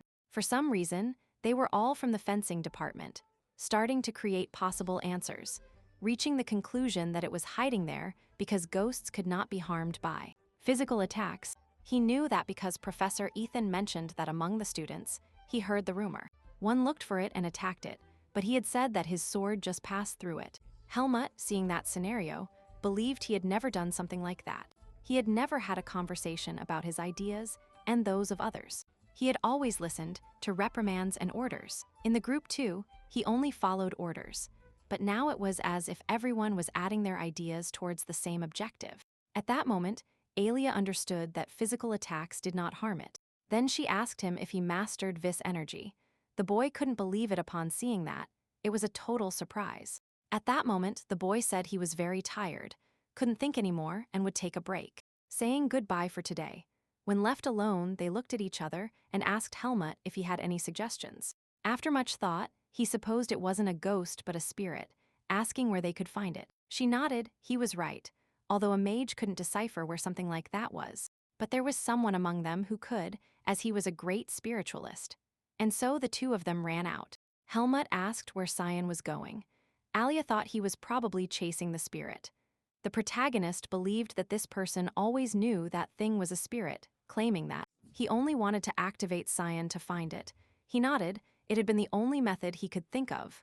Thus they stopped. And the mage cast a tracking spell, finding footprints. These led to the fencing training ground. Now they just had to head there, entering a locked hall. This one was very little frequented, as only the best swordsmen could enter there. They supposed it was a perfect place for those things. Moreover, inside that hall there was a more exclusive place, Ethan's hall, but since they were doing a request, they were sure he would understand why they were entering. The mage Rhea certainly felt something similar to Cyan. It was definitely there. Helmut asked him if he had really received a request from the academy. He believed there was no longer a reason to deceive him. The truth is that he didn't like that there was only one elemental mage in the academy. That's why he was going to capture him to investigate him, using silence, asking the protagonist to help him from now on. And thus both would achieve their goals. Helmut didn't know what to say, and at that moment something peeked out from the bottom of the wall.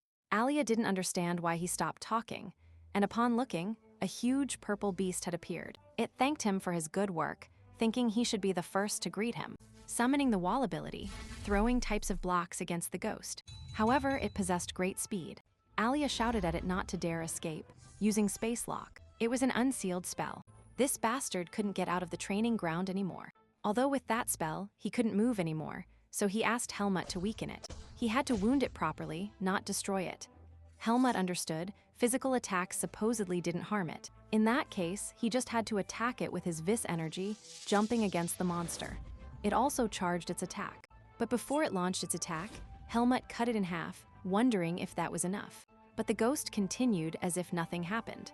Helmut understood, so he would put a little more power into his attack this time. Although it was really fast, he could handle it. However, the Rattan spell appeared between the two of them. Cyan asked Helmut what he was doing. Why was he provoking such an imprudent spirit? That was the spirit of darkness. It was very self-aware. That's why they needed a delicate approach. First, he would block it with a curtain of light, although neither he nor Rattan could hold on for long. Alia then asked him how to capture the out-of-control spirit. He didn't understand. Did he want to experiment on that boy? How could he do something like that to such a nice boy? She felt it. He didn't want to cooperate with his investigation, and he was the only elemental mage in the academy. He confronted him, asking why he wanted to experiment on Rattan. Well, but if they encountered that boy, they shouldn't let him escape. Losing him would be dangerous. They had to keep the magic unsealed. And he asked Helmut if he could delay it as much as possible, but without touching it. Helmut accepted he would give his best effort, entering Cyan's barrier, but he didn't promise much. And so the two entered battle. Helmut thought it was very fast, but he could still withstand its speed. Defending himself with his Vis energy, Cyan conjured something, asking Helmut to hold on a little longer. The beast got angry and transformed one of its arms into a lethal weapon. Helmut immediately understood that this was problematic, barely dodging it. He supposed he stopped defending himself, since he knew he couldn't attack it, believing that if that were the case, he should scare it a little. but Cyan shouted at him not to do it. At that moment, he completely let his guard down, taking the full attack. Cyan apologized, but he had already succeeded. Now he could leave it to him, slowly approaching the ghost. It began to want to break Alia's barrier, who shouted at him to hurry up. He didn't have much magic left. Cyan approached, declaring the words of Seiyu. However, the beast noticed the weak point, attacking Alia. However, they asked Helmut to react. He understood there were people in danger. He couldn't not attack it. However, his attack was dodged. Alia broke her spell and summoned a barrier. But this was just a decoy. The beast now only wanted to escape. However, Helmut wouldn't let it, making his energy come out, asking the beast if it was afraid of dying and shouting to Cyan that it was time. She felt it, shouting that he must return to his origins. Spiritual sealing magic.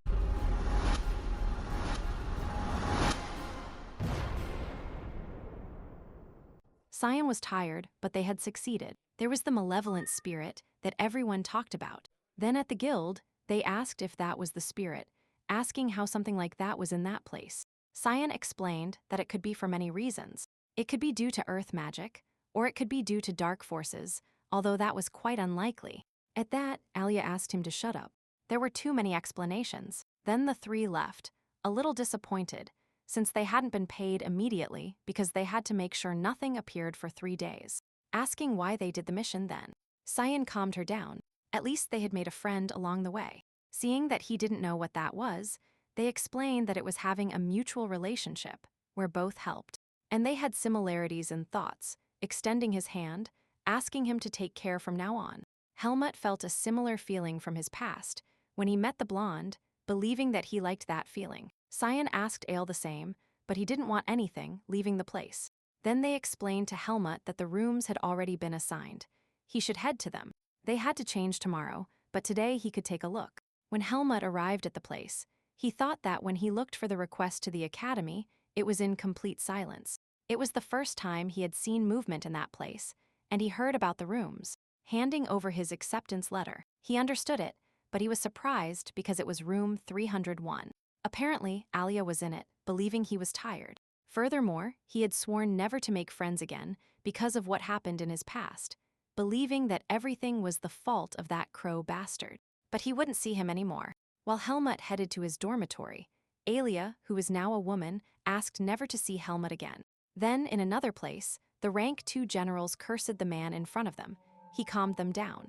They couldn't go to Baden, security was too strict. The blue bird asked his friend if they couldn't fulfill their orders, they should execute them, but someone asked, who were they going to execute? Were they harassing people? When they had failed to assassinate a miserable child, but thanks to that, they had already tracked him. But they didn't need any loser from the Black Hawk. The blue-feathered one shouted how he dared to attack him, but his head was cut off.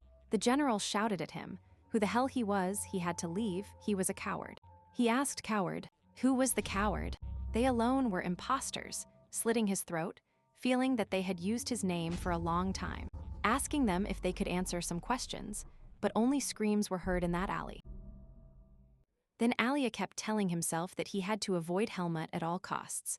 However, the room door opened. The protagonist thought it was a luxury, though one step below the Quadrau mansion, feeling that he had left the forest, then becoming part of the mercenaries, and now he had obtained admission to the Greta Academy. He was at the starting line, without, however, he felt something, wanting to draw his sword. But he didn't have it, and Alia realized it was Helmut, demanding how he had entered her room. Hearing that they assigned him that room, he couldn't believe it. How the hell had that happened? No wonder that year it had 2 beds. Asking Helmut not to touch anything, she would be right back. The protagonist didn't know what he did to be so hated. While she entered the dean's office, demanding answers about the room, she had earned a single room due to her achievements. She had a promise. He told her that there were more students that year and he didn't have more rooms. But she believed he was going to expose that she was a woman. Besides, there was that guy whom he knew. She could be in danger. He calmed her down, believing that boy was special. Moreover, he was the only person she had shared with. Ale denied it, he had never shared anything. But he remembered the events, believing he should never have accepted anything. The dean began giving valid points as to why he sent them there, convincing her, and when he was alone, he never thought she would agree so easily, hoping they would get along.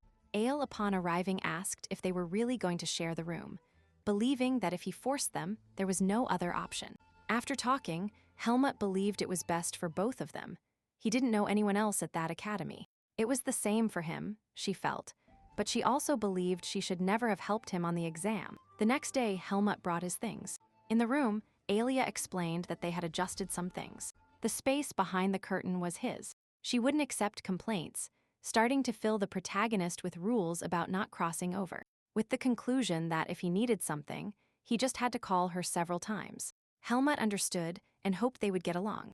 Then at the academy, nobles found out about the commoner who had entered. They had heard several rumors about how arrogant he was, just for having the professor as his guardian. Asking Zabet what he thought, he just laughed, believing that soon they should teach him a lesson in fencing class. Then it was the first day. Helmut was amazed by how comfortable the academy uniform was. Then Sean saw him, surprised because he was in room 301. Everyone knew it was impossible to share a room with that person. He had a privilege for being at the top. After much conversation, he knew it was his first fencing class. He had to be careful not to get involved with someone named. But crazy, it was just a nickname, of course. His name was Azuka, a second-year student like him. They said he had knocked down everyone in his class last year. There was even an incident that made him leave the academy for a while, warning him again. And they would see each other soon. And if Ale bothered him too much, he should go to his room. It was 307. Then in class, the professor shouted at them to line up, expressing that today were their first classes. And the year began. The first thing was their physical condition. If they were really from the Jirama department, they needed to regain their physical state. That's why they had to run 20 laps around the field. The others couldn't believe that on the first day, he made them run 20 laps, while Helmut only thought they were too few. At that, this subject supposed that he should be the commoner. He couldn't stand running next to him. He showed confidence, as if he were a noble. He was a damned bastard, believing that he should show him his place. Trying to trip him, however, nothing happened, wondering if he noticed his intention at that speed. But he didn't deny it. He should have just made it look like an accident, trying again, but achieving nothing. Believing he was just conceited, feeling that this time he couldn't avoid it, but when he tries to make him fall. Helmut threw a kick forward. The noble apologized to the professor. His legs had gotten tangled. While he looked at Helmut with tremendous hatred, after the 20 laps, everyone was tired, giving them a short break, asking for a volunteer to bring some things. Then they confronted the protagonist about what he was doing and why he had knocked him down. Hearing that he started first, they couldn't believe a commoner answered a noble back. Did he not know the status rule? Did he think Professor Ethan would protect him? At that, they calmed Aaron down. He shouldn't waste energy on those scabs. He should just wait to pay them back when they were in combat. When they left, Helmut didn't understand why weak humans only boasted about their status. And family, they didn't even have achievements and acted as if they were strong, thinking he should show them a lesson. However, someone asked who they were calling a commoner. Were they referring to him? Aaron asked who he was. He didn't introduce himself, trying to belittle him. Zaved didn't understand why the commoners of Grima were so arrogant. There was one, he didn't understand. What was going on? If he crossed that line, he got angry. But they calmed him down by telling him something. Zabet turned around, believing that scum should stick with scums, saying that bastard was Azuka, and he had arrived late to the first class. Helmut remembered the words of the being called Azuka, believing that it should be him. Then the professor had brought wooden swords, asking everyone to gather. And he saw Azuka right there, challenging him because he was hiding there. It was clear he had arrived late. He apologized, but he was in a meeting with instructor Patricia. He confronted him about lying, and if he lied, it had to be believable since she wasn't even there today. So as punishment, he would have to run 30 laps around the courtyard. Helmut just thought that guy was quite well known, and so he gave orders for everyone to take a sword. Then everyone fanned their stances. Helmut practiced, as was customary in his training sessions. He had an incredible swing. The professor was surprised, but continued on his way. Helmut thought Ethan had told him that the first class wasn't a big deal, but it was emptier than he thought, wondering if more people would arrive as the grades increased. At that, the crazy dog greeted him, asking if he wouldn't thank him. He had stopped their fight from before. Seeing that he was told he never asks for help, he supposed he was a proud guy. Besides, he was a commoner. Extending his hand because he also. Helmut looked at it, but it contained power. Azukar laughed. He had good senses, warning him right away that he would have a difficult life there. That's why they should get along moderately. Then Helmut talked to Alia about how everyone always wanted to fight him. He explained how the academy status worked, but he had to restrain himself and use all ethics not to fight and cause trouble. Seeing his seriousness, she was happy. It showed he had matured. If he still had his attitude when he arrived at the academy, he would have solved everything with punches. At that, Helmut looked aside and also didn't feel like he could understand a subject named Asuka, who was walking away, and the nobles began to talk about him, filling him with insults and possible scenarios to mock him. He was hitting one, apologized saying he would be more careful next time. They said that at Greta Academy, discrimination based on status was not allowed. However, it was impossible to cover up something that had been entrenched for hundreds of years, with just one rule. The contempt and harassment towards commoners always made itself known, but at the academy they never revealed it, covering it up. However, the real reason they messed with Asuka was because he had the title of Crazy Dog. But he was also the best in the fencing department. Those two things were very threatening to the nobles. He just mocked them, believing they were so scared they didn't dare to hit him. Sabat thought he had heard about his suspension. It seemed that if he got into another problem, they could expel him from the academy. That's why he should try to hit him. Of course, if he did anything to him, he should know he would be destroyed. Laughing, believing that even a crazy dog was afraid of being kicked out of the front ranks, Asuka got angry, lunging to attack. However, both were hit, demanding why they did things like that if they were from the fencing department. Seeing Asuka try to explain what happened, they hit him again. He had already told him nothing. It was resolved with fights. They also challenged Sabat for his actions. Besides, the next class was about to start, asking Asuka to follow him. When the nobles left, he hit him again. What the hell was he thinking? If he hadn't arrived on time, he would already be expelled from the academy. He knew he suffered constantly, but when he moved up a year, he would be recognized. He was an excellent student. He shouldn't lose his opportunity to prove it. Asking that he treat the new student well too. He was a commoner like him. He understood, so it was him, but as he had said before, he had no intention of associating with anyone. Besides, when he saw him, it seemed like he could defend himself. Then in the professor's class, they asked them to line up. However, they announced that Helmut was not there, asking Jerome if he had given him the message about the room change. He nodded, and then Helmut arrived. Hearing why he was late, he explained that he didn't know they had changed the class location. Jerome said he had told him. Helmut, seeing those looks and those laughs, supposed he hadn't heard the message clearly then. He apologized. Asuka and the professor were surprised. Understood. Then he must be punished. He had to run 10 laps around the courtyard next. Now they had to start the class. Asuka thought that in the end, that kid wasn't any different from the other commoners. The professor explained that today, as basic training, they would take time to train endurance. She would hand out those almonds, and they had to place them on the tip of the sword and prevent them from falling. And when they managed to keep it stable for 30 minutes, they could leave the class, asking Helmut to help her distribute the almonds. When Asuka saw him for the first time, he felt that he was a temperamental guy. However, in the end, alone, he was a fox who bowed to injustices without doing anything. It was clear they were different. Even if they condemned him to death, he would not bow his head. At that moment, Helmut looked at Jerome and threw the almond at him with all his strength. He couldn't even react. Helmut apologized. Since he was very far away, he had to use more strength. After training, he complained, believing that bruise would take time to disappear. Zavad asked him not to exaggerate so much, it was just a small hit. He denied it, it really hurt, asking if he would allow commoners to behave like that. He calmed them down, saying they should be kind to them starting tomorrow. They should shut up. Did they think they would be left in peace? No, they just had to wait a little longer. Those imbeciles would never return to the academy. Then Cyan had heard about his suspension. That's why he came to give support, but he didn't understand. What was wrong with his expression? Ale complained to him about why he was there. After much talk, he kicked both of them out of the place, believing they weren't anything associated. He asked Helmut why he kept that expression. He just thought that he was proud of himself. He hadn't done much. He just threw a ball and no one was seriously injured. He had handled it like a human being. Besides, he was going to show them a lesson.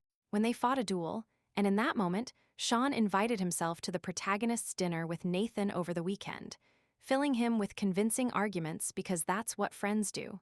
go to the house to share with their families, and so it was decided. Then, at the Black Hawk Mansion, a request had arrived. This one was from the young masters. They never requested missions, but since they paid a lot of money, they had to do them. However, they thought this one might be interesting. They had to send several men, as it was difficult to carry out those missions in the city. In this letter, there were two names, Asuka and Helmut. Then the first school week ended. The students went to rest in the city. Helmut was going to the Ethan mansion, and if he asked him if he was only carrying his sword, he didn't understand him. In the forest, it was best to always travel light, but that's how they went up, mentioning that Alia was still in the room. She was a strange type, not even leaving her room during her breaks. He knew her home was far away, but she should visit them at least once a year. But well, he didn't know that because he was stalking her. It was just because they were rivals and he liked to investigate others' hobbies. Helmut looked at him strangely, thinking he should ask her directly then. Then in the city, Asuka was walking, cursing the week he had. It was all the fault of the nobles. Besides, he still thought that kid named Helmut didn't understand his way of thinking, although he liked his way of acting. And then he noticed some presences. After walking and walking to confirm they were being followed, he asked them who sent them. Asuka thought they had him surrounded. He said nothing, but he could guess who had sent them. However, he didn't have his sword. It was clear they had planned all that. Seeing that they were armed, he thought he was in trouble, shouting to his professor to help him. But this was just a feint, leaping at full speed against one of them, managing to hit his shoulder to create an exit. Running at full speed, the others didn't understand how the kid could be so fast, but they shouted at them to pursue him immediately. Asuka ran for his life. However, he noticed that there were also people in that corner, knowing he was in serious trouble. Then, at the mansion, they were eating. Cyan behaved like a well-mannered and very elegant person. This excited the professor, as Helmut had found a very decent friend. Then Cyan gave him the idea to go to the city to see a bit. Helmut expressed that they should train. However, Ethan agreed. It was a wonderful idea, so he could learn a bit more. So the two walked. The boy said he had to be careful with Alia. She was totally crazy. She even wanted to get rid of that little one. Seeing that he thought it was normal, he couldn't believe it. Maybe they were both crazy, and just then a shadow lit up. Helmut recognized him. Asuka left. They said that even tigers came if they were called. Asking for a little help, he always asked who they were. The protagonist recognized them by the badges, which were from the Black Hawk. Asuka told them what had happened. The boy tried to convince them to call the authorities because they were attacking someone from the Baden Academy. However, Helmut nodded. That was good, he had things to ask them. Helmut thought that group did not hesitate to kill. He thought he would never see them again at that academy. He had an incident before, so they should have information about him. And now that all his thoughts were shattered, he had to discuss something. The henchmen asked the leader what they should do. They were supposed to only get rid of one target. And now there were more witnesses, so they couldn't let them live. They had to start erasing their work. However, Helmut was already positioning himself next to him, slicing his arm. The subject couldn't react either, and his sword was thrown into the air. And while it spun and spun, we saw in the reflection how Helmut sliced and tore the subjects apart at an impressive speed, managing to defeat them all. Asuka can't believe it. He did it in a single instant. Helmut was calm. The seed of darkness hadn't reacted, and he explained to them that those subjects were from the Black Hawk, guys who murdered for money, and they couldn't know who sent them because they were trained for that. But oh well, maybe if they took off all their nails or cut off their fingers they could talk. Cyan calmed them down, as they should only notify the authorities. Although they distrusted the nobles, it was the only thing left for them. That's why he would return soon. Helmut, seeing the opportunity, asked him in a cold voice how many knew about him. Hearing that they didn't even know him, he felt that was enough of an answer. Then the three of them were fine, but Asuka needed medical treatment. However, that cost a fortune and was far away. But Cyan knew someone who possessed healing magic. Just then they arrived with Alia. After much refusal, Helmut implemented the plan, asking her himself if she could heal him. And so she accepted, but with something in return. The protagonist felt he would do anything she wanted. After seeing that face, he supposed he should have thought his answer through better, and so Asuka was healed. After an awkward moment, he thanked them and left. The others talked about how insincere he was. Starting to talk about the topic and human relations, Helmut thought about that and friendship. Then Kay informed them that the three of them had been attacked. The criminals had been taken to prison. However, that same day, in the morning, they had escaped. He apologized, but it wasn't his fault. There was an accomplice among the guards. Of course, he had no intention of leaving it like that. Therefore, they would do their best to catch and investigate them. Then the three of them walked. Asuka was very angry about the injustice they were suffering, demanding of Helmut why he was so calm. And so they said goodbye, while the protagonist told him he was going to train. That's why he was leaving. And so the two walked. While Asuka explained that he wasn't following her, they were just going the same way. At that, she took the opportunity to change his attitude against the nobles, since he only had to look at him. He was first in the fencing department, he didn't let them control him. Helmut explained that for him, it made no sense to start a fight first, because they had asked him to get along as best as possible with his classmates. Asuka laughed, it seemed like they were very obedient. Did mommy and daddy tell him to be friendly with the nobles? Helmut nodded, but if someone overstepped in their actions, he would make them pay. Even that applied to him. And so he entered the room, saying that was Instructor Kudrao's room, and they had given him permission to use it. And as he said, he was selfish for using it alone. That's why he should leave and not interrupt him. Asuka just thought he was a heartless bastard. Then the nobles were worried. Both had been summoned to testify about the alleged ambush. Of course, he hadn't said anything, but now everyone was blaming them, asking Zabet what had happened, how he had failed. He just cursed the Black Hawk. Now the academy wouldn't stop investigating him, but he wouldn't let it go like that. Those bastards shouldn't get complacent. It wasn't over yet. And so the next day, they reported that sparring classes would start a week early. Helmut felt that this was earlier than he expected. His patience was reaching its limit. It was for the best, but he wouldn't think about it today. However, before that, there was a written test, which would give them corresponding ranks. That's why they had to study their books. Then Alia didn't understand why he didn't have books. Didn't they tell you? Helmut remembered, and yes, they had told him, but they had that incident, and now he didn't have money because he had left it at the Kudrao mansion. Alia didn't understand him, how he could be so brilliant and so foolish sometimes, saying she would lend him the money. That's what humans did, but then he had to return it. So he needed a moment, he would go too. He didn't trust his perception of reality much. Helmut felt at that moment that maybe he could talk and share more with Alia. However, he was mistaken, as Asian had invited himself along and Asuka wanted to take a walk. That's why he had also invited himself. Helmut just apologized, he never thought that would happen. Then they were in the library, and so they chose the books Helmut needed. Even Asuka gave him one, since the professor didn't only teach from that year's books. She also merged concepts from advanced years, so it was better to have a broader view of the learning. This even surprised Alia. She never thought she would hear something intelligent from him. He denied it. What did she mean? Didn't she know he was first in the class? Cyan, for his part, asked him if he would buy him a book, but not on his dead body. And so he bought the books for 2,000 francs. And just then they recognized Alia, but he left before engaging in any conversation. And so they talked about the academy. Helmut felt comfortable, so that was friendship and human relations. Truly, it felt very good. Then upon arriving home, Helmut didn't quite understand why he should read books. Shiako practiced it, it was fine. He denied it, he certainly had skills, but if he believed practice was everything, he was very mistaken. Wisdom also made him a good warrior. The point was that he shouldn't be arrogant. It would help him a lot, so he had to take care of his books. The next day, the promise to take care of his books had been broken. Asuka shouted, where were his books? He couldn't believe it, it must have been those damned bastards. They had been stolen, asking Helmut if the same thing had happened to him. He just got furious. And so they said that sparring classes would start today. This was decided with mutual agreement, and using Viz energy was prohibited. It would be good to do it with friends they knew, but it would also be a good experience to do it with a stranger. Now they had to choose their opponent. Asuka immediately shouted at Zabet, proposing the duel, but he apologized, he already had a partner. However, after some provocations, she accepted, but her companion would be left alone. Helmut appeared, believing that no matter whom he faced, he would defeat them anyway. And so the friend calmed him down. He would take care of that arrogant one.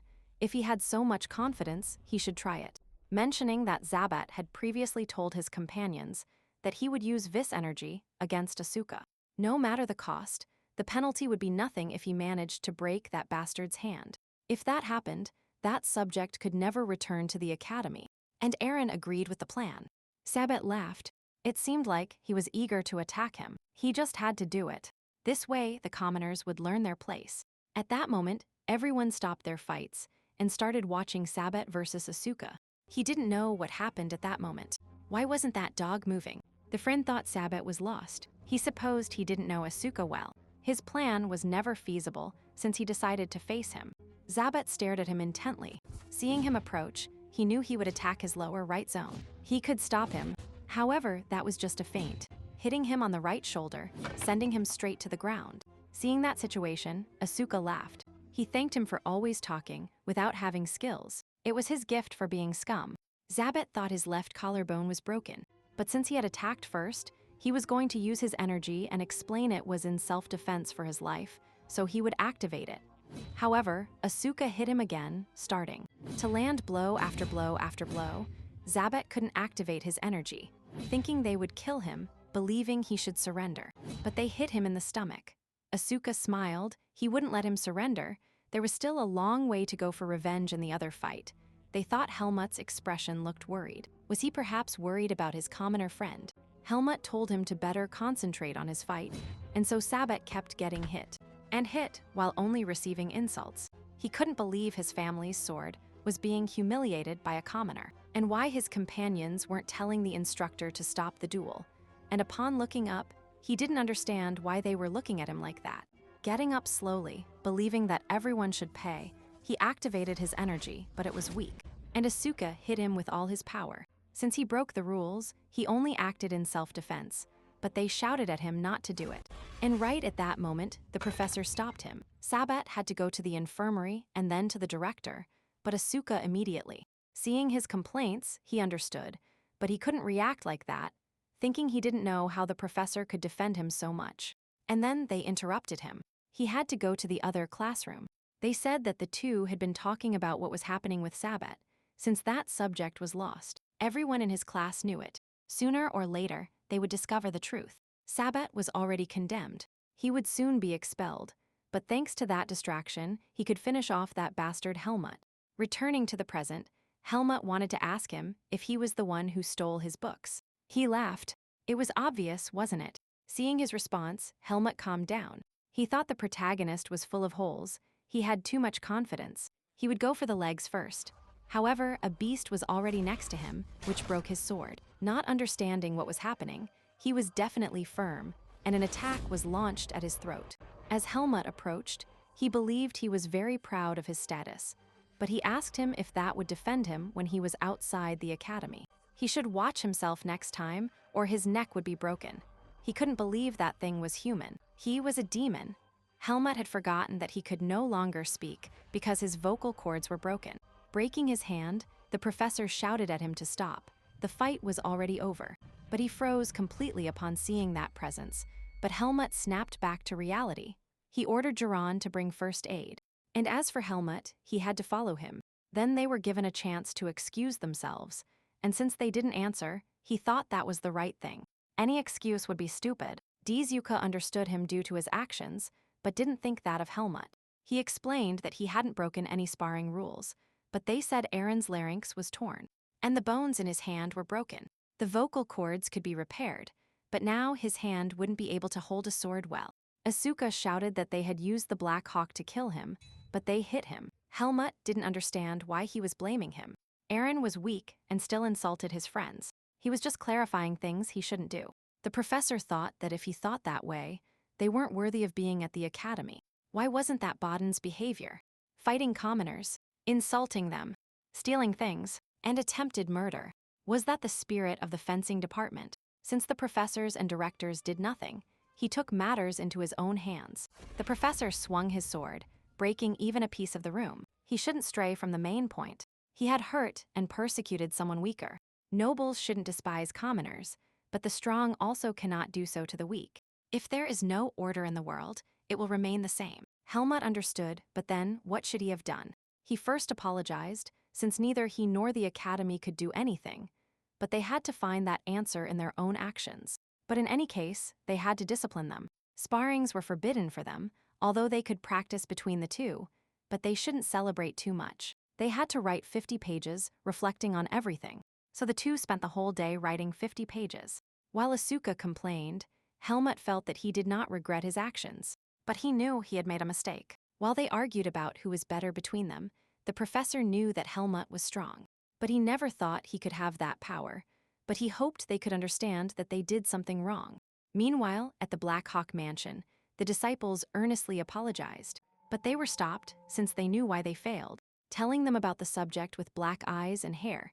This subject had previously finished off 5 men from their group. They supposed he was hiding there now, so they had to look for him. A wounded dog always returns to leave no trace, but that's why he gave them a new mission. They had to deliver that letter to their superiors. Later that night, Helmut walked slowly to his bed, but someone thought he was coming late. He had woken up because he was trying to be stealthy, but he was more like a dog crawling. He had heard about what happened and congratulated him. He supposed he should be happy, but Helmut only apologized. He hadn't been able to keep his promise to take care of his books. She was surprised, but maintained her composure. Was he sad about that? He shouldn't be so foolish. That didn't matter. He just needed to rest. Helmut's face immediately changed, thanking her. She closed her curtain and asked him to sleep, but she blushed because of his warmth. After a week, Helmut was called because Mr. Kudrau's room was under maintenance. For today, he should train in the shared hall. In it, everyone was surprised to see him. The protocol accounted for it. Since that day, there were many changes. Everyone started talking about him and treating him better, but clearly it was only out of fear. And then they called him because Professor Kudrau wanted to talk to him. Upon arriving, Helmut knew they were going to challenge him, so he apologized beforehand. However, the professor hadn't called him for that, but the atmosphere demanded he say something, so he believed he should behave better. But what he wanted to say was that the 2 people who harassed them had been expelled from the academy. The instructor managed to get testimony from one of his friends, who even told everything about the Black Hawk, so for him, what he did was right. But he also had to measure himself and try to let justice handle it. And besides, he himself got into a lot of trouble when he was little. Alone, he shouldn't be suspended, asking instead that he stick with his friends since they were very good. And besides, he had Tixo's books there.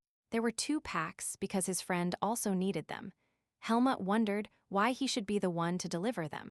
But seeing his face, he knew that even if he said so, that aura of friendship wouldn't change. Then he arrived where they were, handing the books to Asuka. And then Cyan wanted to keep talking about his idea, and he included him too. And so, the 3 of them went to a bar in the afternoon. Believing that this was real, they had to celebrate their revenge and that they wouldn't bother him anymore. Besides, Asuka was going to pay for all of that. They should drink. Helmut was a bit thoughtful since Alan didn't want to attend, and when he drank a little, he didn't know what that bad thing was. Then Cyan found out it was a superstar in the department those days. Asuka affirmed it. Everyone crawled for him because they were afraid of him. And respect. He nodded, supposed so. Seeing his worry, he asked what was wrong with him. He didn't know. He supposed everyone in the academy feared him and hated him, so why were they going out with him? Asuka didn't know he had nice feelings. Cyan thought he shouldn't think that. From the first moment he saw him, he immediately knew they would be friends. Seeing Asuka talking, he denied it. He wasn't as funny and good-natured as Helmut. Besides, he also followed Helmut like a puppy. He denied it, but he did like him, although he didn't like that attitude of contempt towards everything. Hearing him deny it, he demanded to know why he treated him so badly then. He knew he didn't make a good first impression, but even now he fought the Black Hawk for him. Besides, he brought him books. They were supposed to be friends now. Asking Cyan to ask Helmut not to be so cruel to him, he just kept quiet and spoke drunkenly. Asuka just laughed at how cheap he was, while Helmut thought they were his friends. Upon leaving, they asked Cyan to get up at once, while Helmut saw a group of women. And in the center, he recognized someone. A few hours earlier, Alia was looking for some books and remembered that invitation, believing she should have gone. And she would have taken the opportunity to buy a book she was missing. Returning to the present, she regretted it completely now. She should never have gone out, being harassed by women who were her fans. Then she saw Helmut out of the corner of her eye and headed straight for him, apologizing to her fans, since he was coming to meet up with them, so they should get out of the way, and she told Asuka to shut up. He just had to play along. The women couldn't understand why she was hanging out with them. She needed to get out of there, or else they would imagine trouble. Hearing those words, the two made menacing faces, starting to say nonsense to scare them off. And so, after achieving their goal, Helmut asked her what she was doing there. Seeing they were close, she hit him. They smelled like alcohol. Asuka didn't understand what kind of personality she had. He had asked for help first. He denied it. He had only seen Helmut in trouble and made him angry. Besides, it had already passed. He shouldn't say anything more, and asked what was wrong with that drunk, asking Cyan to check his pockets, repeating it to annoy him, and he found a potion. He supposed he knew he would drink too much. He had to give it to him, and so Cyan woke up, feeling that he knew they cared, which is why he had attended. In the end, he did have a heart, starting to regain consciousness but still half drunk. Then Helmut, seeing her, asked if she wanted to attend the Kudraw mansion tomorrow. He only wanted to invite her alone. He wanted to introduce her to Ethan. To be honest, he owed her a lot, so he wanted her to attend. And she accepted. He always asked what they were talking about, but they avoided the topic. During that time, Helmut confessed that he didn't exactly understand how human relationships worked. But at that moment, he felt that the distance between Alia and him had decreased a little. At least that's what he thought. Because now she was expressing to him that this was a team fight. Their objective was to defeat Asuka and Cyan. For his information, he had never lost. So if they lost, it was 100% his fault. He had to work hard and return with victory. Helmut doesn't know how he got to that. A few days earlier, the two were in the library. Helmut told her that he felt very below average compared to his classmates in theoretical skills, although he felt that just passing would be fine. But Alia denied it. In that academy, the score of his exam was also important, as there were ranks. The best to the fourth best were rank 1, and from the 5th to the 8th were rank 2, and so on. So he offered to tutor him if she granted him an additional wish. So they headed to the library to study, but Alia had a private room just for the best in her section. However, upon entering, Cyan apologized. That room was already being used, and when he recognized them, he felt it was a pleasure to see them. He explained that he was the second best in his section, and that's why he had requested the room. Upon hearing his insult, Asuka shouted that he was also the best in his section. Asian thought that for the moment they were using it, so they should go next door. Alia smiled happily. That's right, she shouldn't interfere with their precious studies, starting to threaten him. And she demanded that he tell her the truth about why they were studying together. Then she understood. So Asuka was a little nervous that Helmut would take first place from him, and he had asked Asian for help. And so, after arguing and arguing a lot, he always asked for a bet. Since he was so sure of his teachings, he bet that he and Asuka would come in first in the practical and theoretical tests. The loser would have to yield to the winner and run 100 laps around the field. Returning to the present, that's why they challenged Helmut to exert himself as much as possible. Besides, it wasn't just about the grades. It was also about pride, so he would have no rest until they reached chapter 50. The other two nearby didn't understand why they didn't go to another room. They had heard everything. Then the next day it started to rain, while Alia couldn't believe everything was going wrong for her. Asuka just mocked him because even he had hit a wall he couldn't get past, starting to challenge Helmut on how he put answers like that. Did he know nothing about the world? And so they both approached to see the answers, and immediately realized that Helmut had never answered open-ended questions, which is why he had passed the exam. And they acquired multiple-choice answers, expressing that he was very behind compared to the rest, so he should abandon the bet. But Alia denied it. They would never give up, much less lose to someone like them, starting to fight. And so the days passed. The four of them studied until exhaustion and equally shared beautiful moments. One afternoon, they didn't return. They assumed they went to rest, but they had to be strong to win. Helmut believed he was going through a difficult time because of him, but he asked why he was so obsessed with being the leader of his section. He closed the book, believing that everyone had a secret they didn't want to tell. Helmut understood him very well. Besides, he supposed that one day he would obtain the title of Archmage, which will mean that one day he will notice the sprout on his chest. In that case, he will have no choice but to flee from him. And so he believed he didn't understand a concept, and Alia approached, starting to give explanations, while Helmut just looked at her, and without realizing it, he was very close. Alia shouted at him to pay attention. Helmut apologized. He was already a little tired, but in his mind, he didn't know what that feeling was. While Alia just turned around, completely flushed and with a racing heart. Then in the training hall, they had already heard the rumor of the bet. It was obvious that everyone already knew the best of the second year were involved. He was betting on Helmut, giving his arguments. The protagonist mentioned that Andro met him since the day of the exam. Since that day, he helped him in every way he could to improve his fencing. Therefore, he supported him, and he asked him to relax a little, since Asuka wouldn't be able to defeat him. But he appeared from the shadows, starting to argue, but peacefully, and Asuka mentioned that soon they would have a sparring match against the first years. But they had to be careful. Andro mentioned that that year, they said the best in their class was a very beautiful woman. The next day, several students entered the training hall. The second years believed it was clear in their eyes that they were very proud of their skills. And they told Helmut about the girl. The others felt that she was pretty, but saw a certain resemblance to someone, believing that perhaps they could even be relatives. Helmut was surprised to hear that. The first years started talking about Helmut, but asked for caution. They shouldn't speak so dismissively of him since he was a handsome senior. But the other only mocked his status, believing that if he was one of the best, the others must be horrible. Asuka heard all of that, who believed that they were just like everyone else, so he had to give them a choice. And so he asked everyone for attention. As announced, this was an open competition. When their name was called, they had to step forward, naming Charlotte of the first grade. While Helmut thought that appearance was determined at birth, and they had a certain resemblance, he wanted to ask her about her family, and then they called Asuka, he cursed. The others only complained because they wanted to fight her. But Asuka didn't, as he knew it was a bit improper, starting to give some arguments. But the fight was already set. It was the first versus the first of each class. As Charlotte stepped up, she hoped that she wouldn't hold back just because she was a woman. She had to give her best. Asuka cursed but accepted he shouldn't cry when she hit him.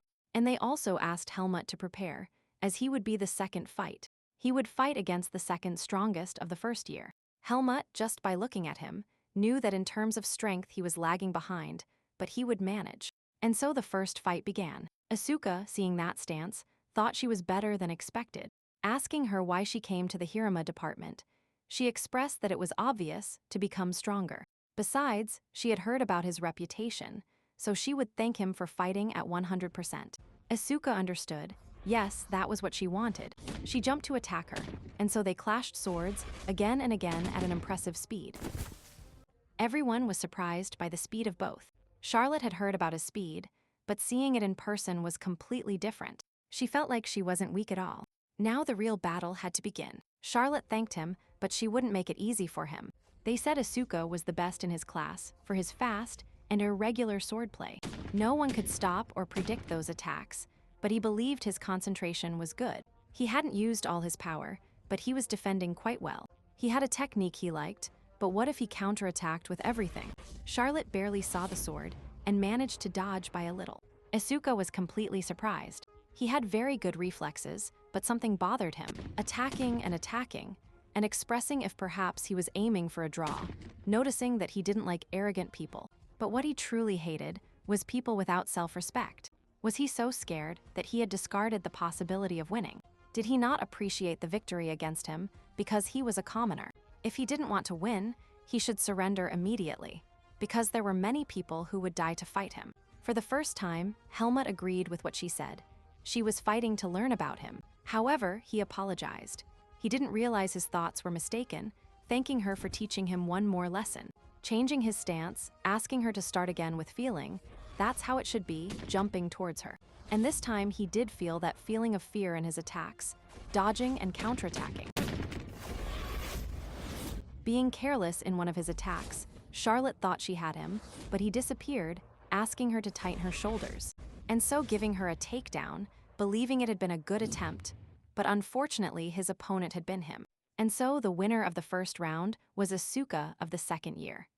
Asuka believed that this change in posture had completely surprised him. And in that silence, Charlotte asked him if he could get down now since she couldn't move. He stood next to her, and he apologized while she thought he was better than she thought. Regarding the others, they only thought he did all that to get above her. He was a pervert, while Charlotte. And Helmut exchanged glances, and she smiled. As for the professor, she called the next pair. The second-year student couldn't believe he lost to a commoner. He couldn't fall so low.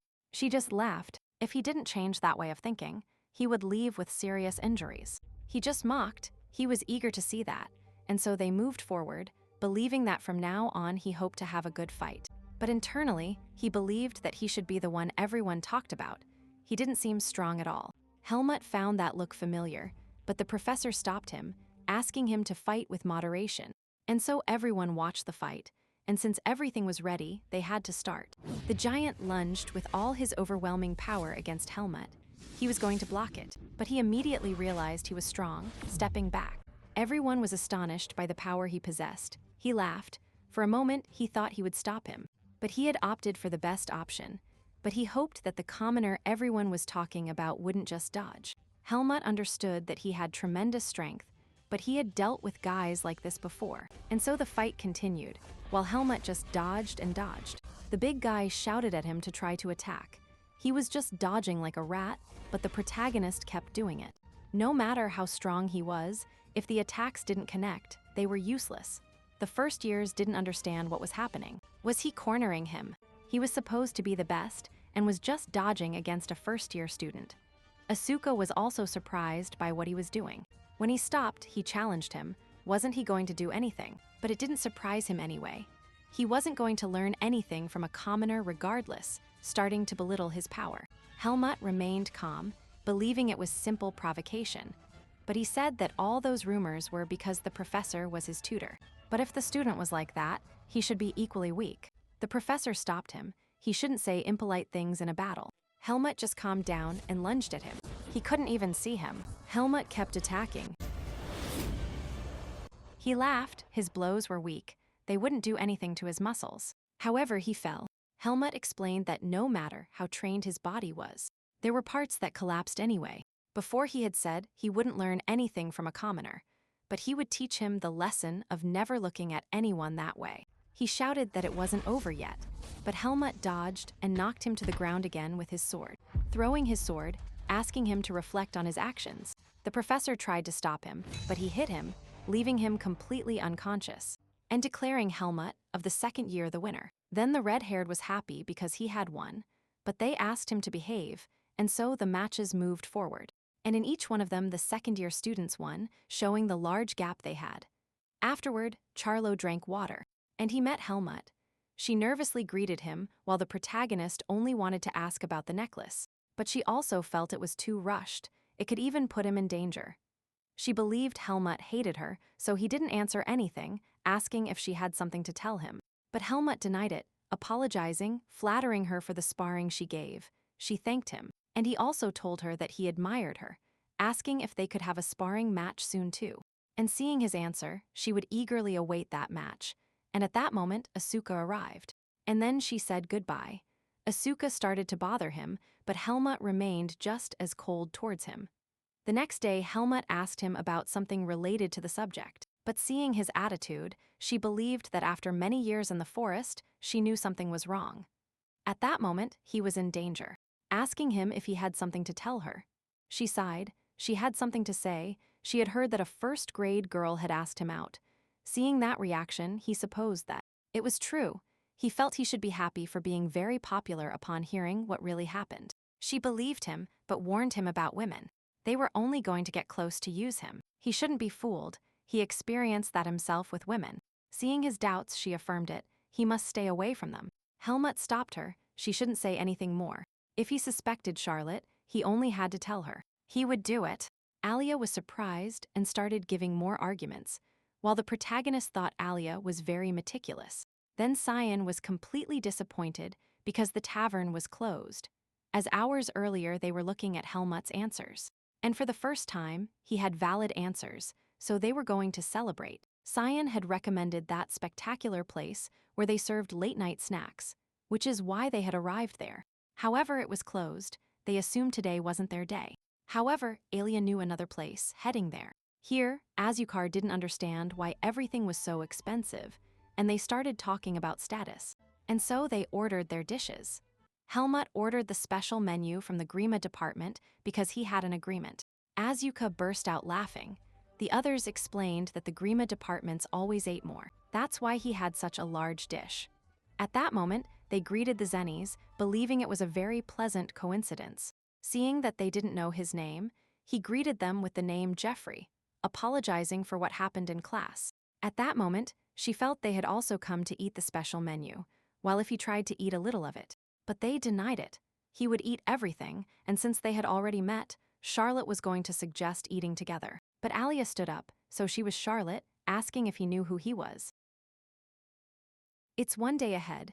Helmut and Charlotte are in a match. Helmut attacked as usual. She tried to dodge and counterattack, but her sword flew away, proclaiming her defeat. And so Helmut's practical exam was over. While she thanked him, she remembered yesterday, asking for explanations as to why she approached Helmut. Seeing her answer about training and admiration, he understood. Helmut just watched her at that moment, believing Alia must be right. They only resembled each other. There shouldn't be anything familiar. That's why he shouldn't rush into danger. And now what he had to do was strengthen himself, even more for any situation. Then Azuka was exhausted from studying so much, and he got scared because Helmut appeared, asking him to make a signal when he showed up.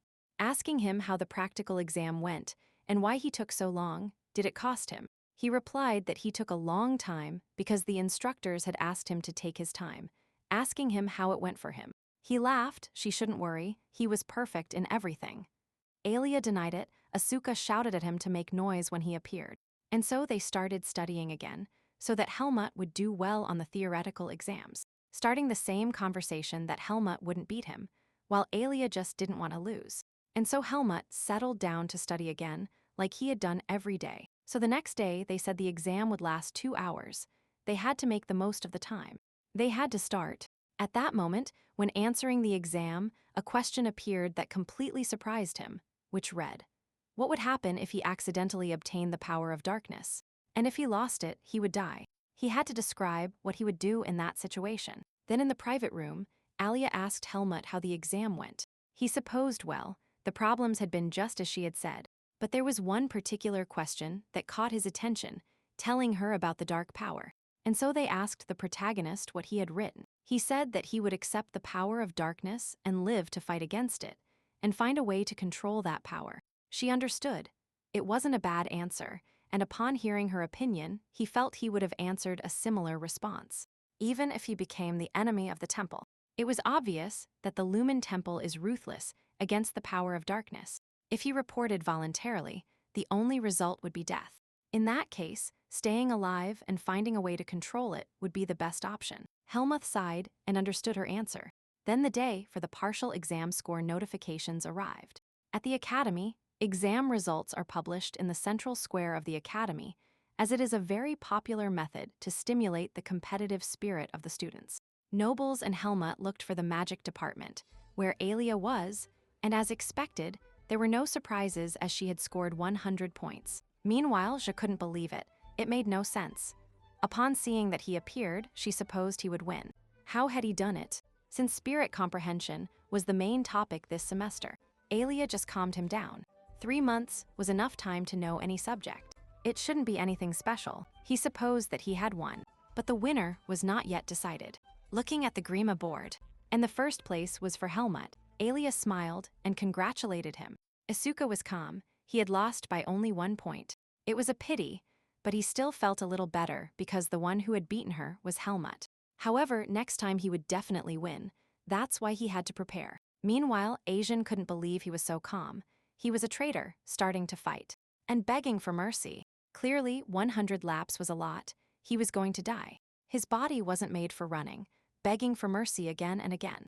But Alia denied it. They had nothing to do with it, as bets were bets and could not be broken. At night, he was running, feeling that they had no mercy for anything. The next day in class, the red-haired expressed that they would soon be camping in the forest. The 3 present knew nothing about it. They had never done it. Even Azuka looked somewhat fearful, as he didn't like mosquitoes. But Helmut knew that with manure and incense, he could scare them away. He calmed him down, saying it like that was worse. So he asked her if she wanted to go out this week with him to buy some things, and thus the weekend arrived. Both were around the city wanting to buy things. Even 100 was there, who was like new. Then he did loops, but the truth was that he only did 50 and then sent his spirit. But he had spent all his energy, explaining that he almost died for real. In that place, they found things that Asuka needed, starting to choose the best things for the camp. Meanwhile, Helmut thought he would go look for some gloves, feeling a bit worried because he would leave the city. Believing the Black Hawk could find him, he had to be alert, and right at that moment, he saw someone selling cotton candy. That was completely new for Helmut, and someone asked if it wasn't amazing. It melted into sugar, and it wrapped itself in a thread. It was technology most similar to magic, asking if it was Helmut who had seen it in magic comprehension classes. She laughed because he didn't recognize her, introducing herself as Teresa, a third year from the magic department, expressing that she was interested in him. Asking for a bit of his time, Helmut remembered Alia's words, so he said he was busy. Seeing her insistence, he didn't know what kind of person she was. She apologized, saying she shouldn't have said that. She wasn't looking for him with bad intentions. Then, as she stretched her hand out again, Alia stopped her, asking Helmut what he was doing. The woman started to introduce herself too, believing she didn't have bad intentions. But upon seeing Alia's face, she was stunned, starting to stutter, and since she said nothing, she asked Helmut to leave, and then they challenged him. Hadn't he heard? He must stay away from those people. He tried to explain what had happened, but they challenged him again. However, they would talk about that later, asking where Azuka and Cyan were. Then they arrived where they were. These two had wasted all their money foolishly. At night, Azuka was happy because the camping wouldn't be a problem now. Helmut was happy to be spending time with them. However, he felt something behind him, but there was nothing. Yet, when he turned around, a totally horrible presence appeared faintly, lurking over their stay at the academy. 2 days earlier at the Black Hawk's mansion, he gave thanks for arriving from so far away. It was an honor to have him there, but when he spoke, his mere presence intimidated him. He passed among everyone, but asked him to keep talking. He nodded. It was clear that he was one of the strongest people in the Black Hawk. The hawk-eyed assassin, the fictitious clown, telling him that he had a problem with a boy. There was all his information. He was at an uncommon level, and he had to hide in the academy. His benefactor was Ethan Kudrow, she felt, so Helmut. There it said he had extraordinary abilities, but he could no longer say anything about his association. Since the dead don't talk, he would take care of that boy, and so the day of the camp arrived. The professor was happy. He was a 32-year-old sailor, but behind them, they shouted for him to return it. It had cost him a lot to get it, but obviously, that type of item could not be brought along. They only had to bring the essentials. He used Azuka as an example that he was carrying many more things, but he calmed him down. Everything was of utmost importance. Meanwhile, Helmut mentioned that on Monday morning, the camp classes outside the academy began. The two talked about the fresh air they were experiencing. It had been a long time since they had left the city. Then the topic came up that they had to name the horses. The protagonist couldn't think of any, but seeing that horse, he called it Azuka. He couldn't deny the enormous resemblance. Then at night, they were asked to gather everyone to give information about their next schedules. Azuka was already tired, thinking they hadn't even arrived at the camp yet. The protagonist had heard that the first day was for rest and a barbecue party. The second was a hunting competition, and the third was a group activity. Fortunately, he didn't sense any presence in that forest, so the Black Hawk shouldn't be there. However, he would not let his guard down.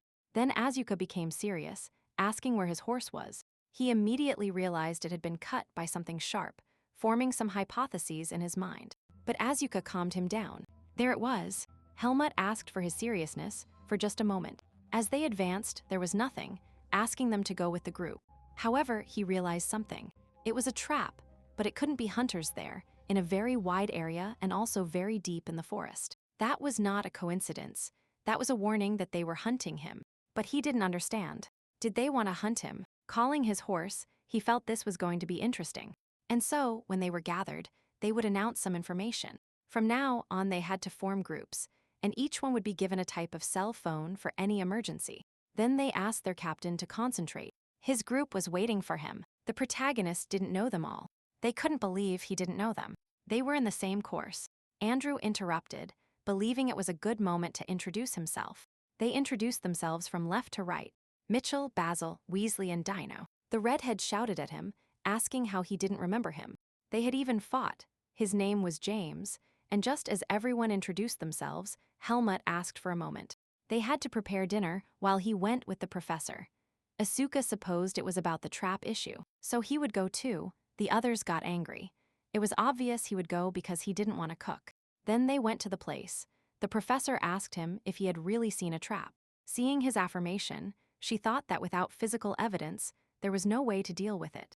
That's why they had to warn them to be careful. Asuka asked again if he was really there. He nodded. The pressed grass was clear evidence that he was there. He supposed that subject cleaned his trap when no one was looking, explaining that he learned in the forest that the capacity of humans to gain advantage over prey stronger than them is through persistence, applying slow and persistent pressure until the strongest prey collapses from exhaustion. He supposed he knew it. He was cautious. He should know a lot about him, but he had mistaken the prey. He would never be nervous about something like that. Then they arrived at their group, who welcomed them with a wonderful feast. Then the others were very grateful and were surprised by Asuka's culinary skills. They never expected something like that from him, and one of them had a surprise for them.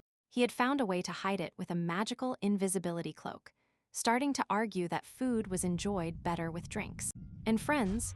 Then a presence appeared, asking if they had drinks.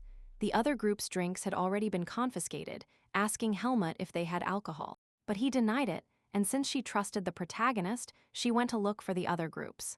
The others rejoiced because they had succeeded, and they raised their hands, giving a toast, starting to drink. Then they asked him why he wasn't drinking, but Asuka felt worried because of a trap. Then they talked about how that should be a lie since Helmut was more impressive than any hunter. He wouldn't be afraid of anything, asking him how he was so strong. Upon hearing that he trained in the forest, and his master was strong, they asked him to introduce him someday, but that was impossible since he was no longer in this world. Then an awkward silence formed, but they suppose he would still be proud of him anyway, making a toast to Helmut's master. He thought that, as Cyan had said, humans became closer when they drank. All together, after a few hours, everyone was drunk. Helmut announced he was going to vomit, but he had discovered how to inhibit alcohol with his vis energy, wondering if the person following him would attack or hide. Upon breathing and calming down, he supposed he would hide, and then he spotted a house. When he knocked, an old man came out, thinking he should be a student from Grima. Starting to talk about the trap, he sensed it. He supposed it should be a hunter. He would investigate it tomorrow, since that involved a huge fine, and so he said goodbye, but Helmut stopped him. He hadn't even told him the type of trap or the place where it was. He took a pause but asked for forgiveness. It was common for hunters to set bear traps. Besides, he knew that place very well.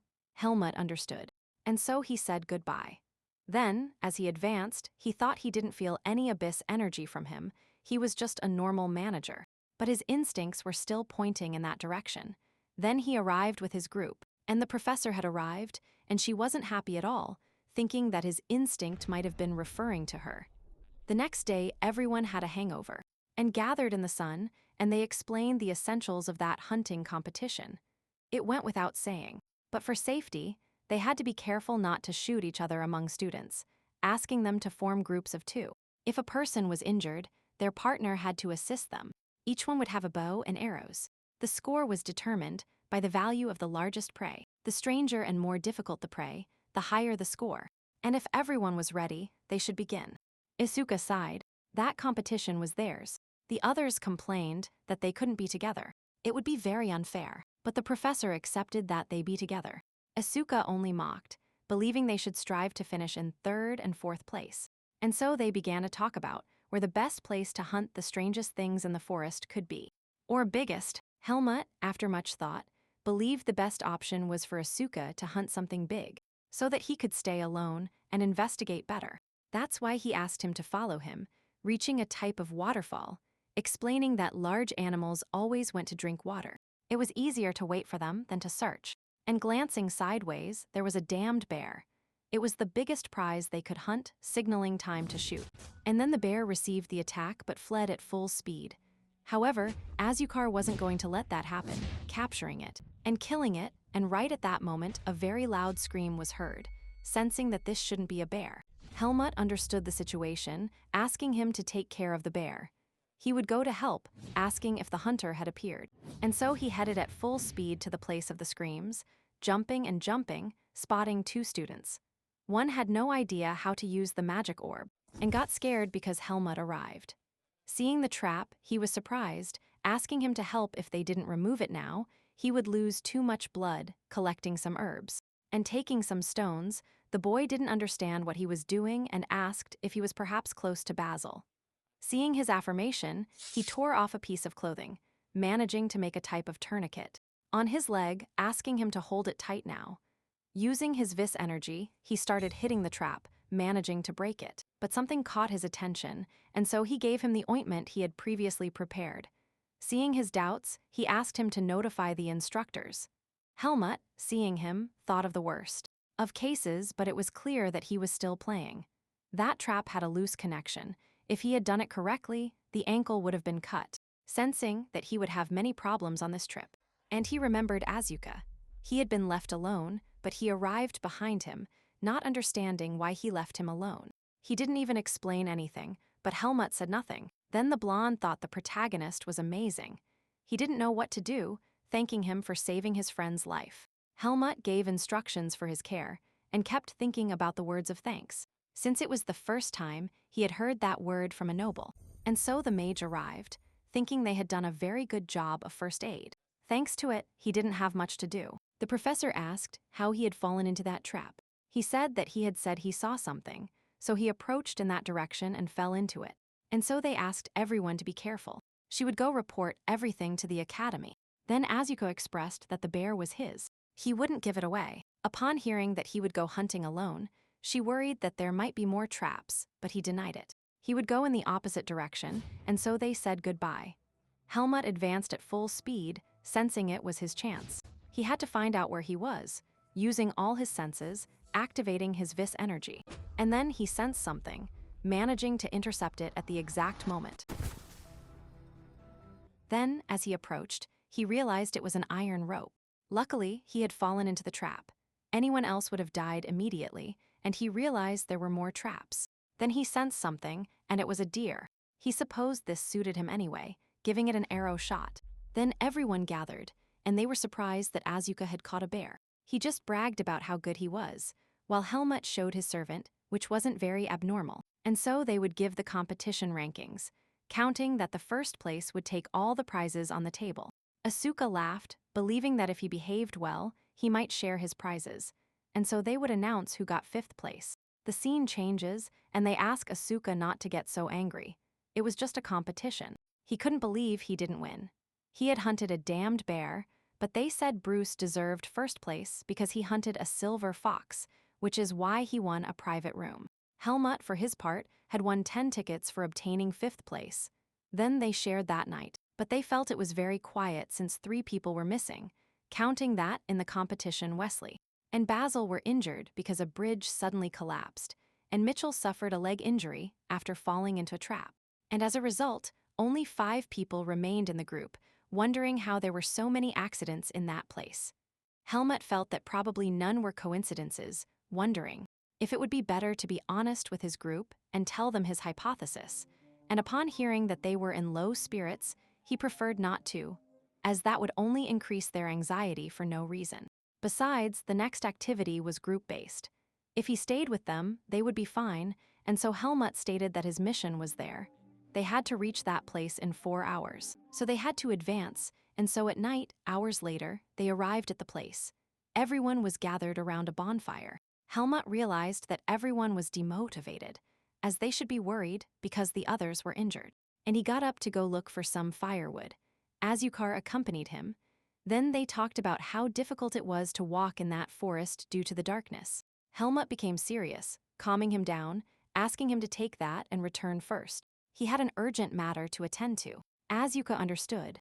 He should dig a deep hole so it wouldn't smell as much. Helmut looked toward a spot, walking calmly, asking if he was satisfied with the preparation he had made. He thanked him. He had a lot of fun waiting for him, asking if he could sit down to talk better, expressing that he was happy, because finally they could talk face to face, asking him what he thought of him. Helmut felt he had strange tastes. His mask was really ugly. He supposed he should be a dishonest person who couldn't face him. He sighed, believing he was different from the rest. Common humans, when hunted, only try to escape, but he preferred to show his claws before him. It was clear he was a predator. He resembled him a lot. The reason he planned all that was to give him a chance, throwing him a type of worm. Explaining that he belonged to the Black Hawk's elite troops, he had the authority to recommend people, and he was too talented to die there. If he wanted to join them, he just had to swallow that insect, but if he refused, he and his friends would die. He had to think carefully. The protagonist didn't understand. Were they going to murder the nobles? That would get them into big trouble, but he denied it. Even among nobles, there were ranks. Those who were valuable had been sent home, so he had no choice. He had to eat it. Helmut, after thinking about it, appreciated his offer. But as he had said, he was still a predator. Jumping to the attack, he deactivated his traps, placing them in front of Helmut, but he cut them at the last moment, sensing that if he got rid of him, everything would end, splitting him in half. Well, that's what he thought, since his aura was moving behind him, believing he should take advantage of his last chance by activating the next trap. Then those present started to feel some noises, believing they should be earth displacements. Asuka said that Helmut only went to vomit or use the restroom.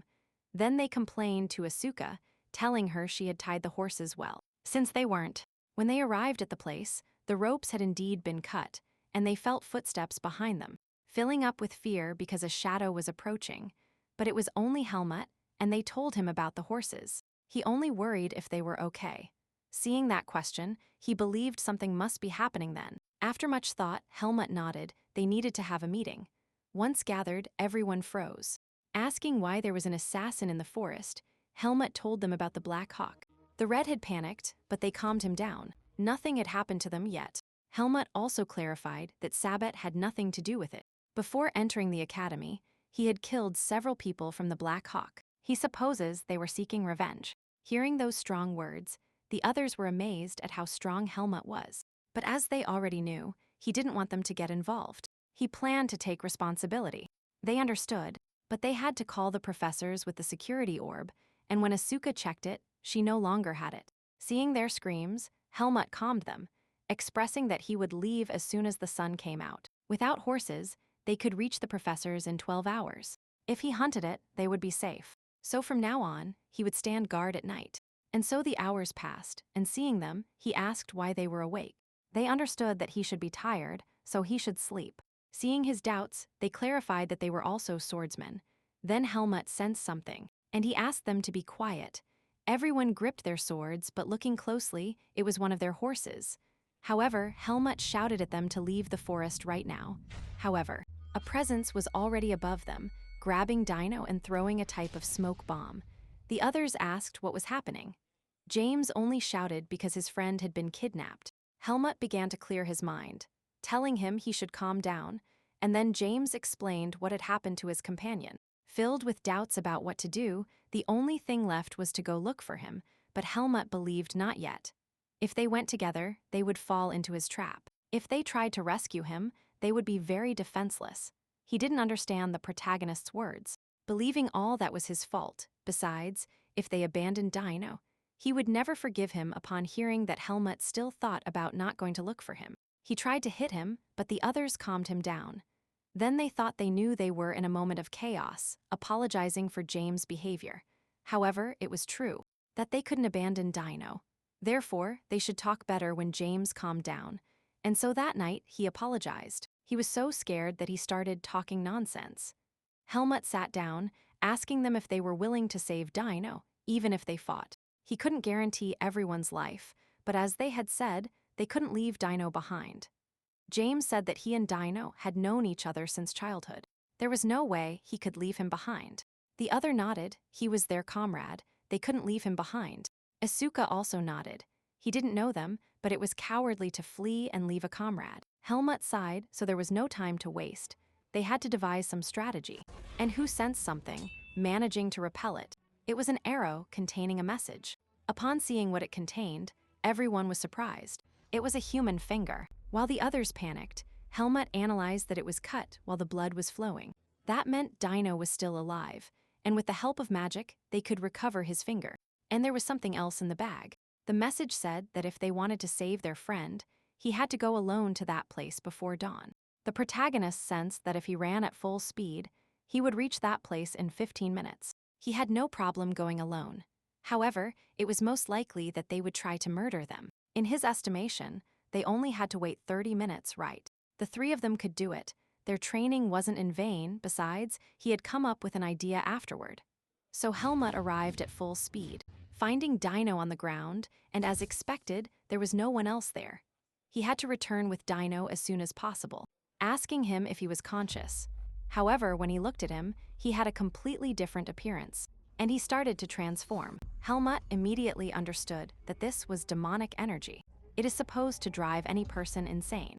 The energy enters the being and constantly clashes with the pure human energy until it destroys the body. The protagonist unsheathed his sword. The transformed Dino attacked Helmut, managing to connect. And without letting him fall, he attacked again. The protagonist narrowly managed to evade, thinking that he was strong, but he could kill him. The problem was that he didn't want to, he didn't know what to do. The beast roared, and Helmut's seed reacted. Thinking carefully, he supposed he could save him with his seed. The beast charged again, starting to exchange blow after blow. Then he unleashed his fury against him. However, he ended up hitting the risk of falling. Helmut activated his vis energy, hitting its knees, asking it to stay still for a few minutes. The beast, meanwhile, only watched as it was pinned under rocks. And so Helmut was now next to the beast, touching its forehead. He thought it was the moment, activating his seed and absorbing all the demonic energy, sensing that luckily it wasn't much, burning it completely, rejoicing because he had really saved him. And now that Dino was not in trouble, he had to go to his friends immediately. Then the mountain of debris began to collapse, realizing he hadn't taken into account that he was next to a risk, starting to fall because of it. In another place, the friends were completely nervous, wondering how much time had passed. And in the scene, the masked one appeared. When James saw him, he immediately knew it was Dino's kidnapper. Asuka shouted at him to protect his side, recalling the abilities of that guy, which were stealth type. And if they couldn't detect him, they would use that formation that covered 100% of the blind spots. He laughed 1, 2, and 3, so he wasn't there. Andrew, James, and Asuka were all three present, telling them they had befriended the wrong person. But he felt that killing two nobles didn't fit with him, so he would give them a proposal. Right, there was a commoner. If they helped him hunt him, he would let them go. He promised to keep their secrets and would take care of hiding all the evidence himself. Asuka shouted at them not to do it. Why weren't they talking? But James denied it. His words made him regain his senses, shouting that they would never betray a comrade. The three together would defeat him and emerge victorious from that place. He accepted. They had dug their own grave. Asuka shouted at them to be alert, but when he shouted, he had already disappeared. Hearing his doubts, they asked for concentration. They had no blind spots, they just needed to concentrate. And so silence and nervousness appeared, not managing to see or hear anything.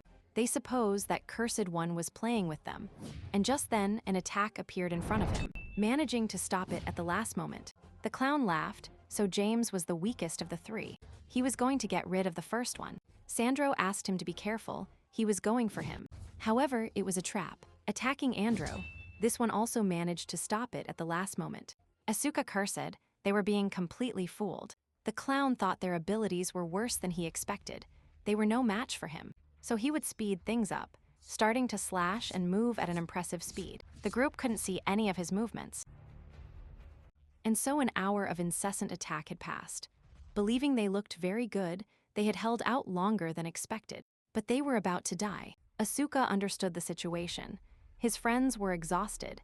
If they continued like this, they would die, so he shouted at him to come for him. He was also playing.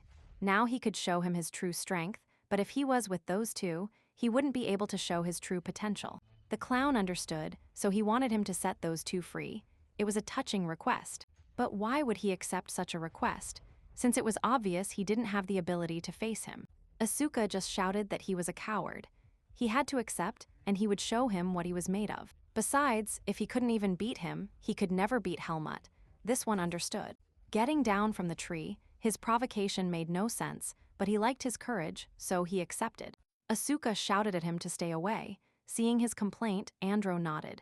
It was for the best if they stayed there. They would only be a hindrance. They had to trust in Asuka's abilities, and so they left. Asuka started stretching his muscles, asking him to attack, and before finishing his sentence, this one was already behind him, managing to slash his back. But Asuka was also attacking. This one barely managed to dodge and was now attacking from above. Asuka repeated the same pattern, but changed his posture, and it was shown to us that the mask had taken damage. Understanding that his strength, precision, and posture had changed, but he kept attacking, causing wound after wound. Asuka asked himself for concentration. When he felt his presence, he must attack the possible future, with the same precision as her, and so the fight continued. The others realized that this was not Asuka's style. It was an improved one. The clown started to laugh. He admitted it. He was better than he expected. His senses seemed to be sharpening. He was enjoying the battle. However, if he didn't finish them now, he couldn't do it later. Asuka just believed they were empty words. But Eki was in front of him, and the blade of a sharp weapon was at his neck. However, Asuka activated his vis energy as protection on his arm. This one didn't understand what he had done. That was not possible. Not even he could do something like that. They said that was Asuka's plan. This was an object he had bought in the city, capable of storing vis energy, a protection scroll. That was the ace up his sleeve, since he trusted everything, that for just one moment he might have a chance to attack. Wielding his sword against the clown, it managed to hit his arm, but it wasn't enough. Believing his plan hadn't worked. Being thrown out, they were kicked away. He cursed at him on the ground. He was a damned bastard. Then the crystal ball slipped from his grasp. Asuka managed to grab it, shouting to the professors that they were in trouble. An assassin was trying to kill them, but a knife broke the signal. However, they recognized Asuka's voice, but were unaware of his whereabouts. Asuka laughed. It didn't matter. With Professor Gwyn's transfer magic, they would arrive soon. He was lost. This one sensed it, so he didn't have much time. Lunging towards Asuka. However, he sensed something. The atmosphere was suffocating, mysterious, and sinister, and an attack was proclaimed on the scene.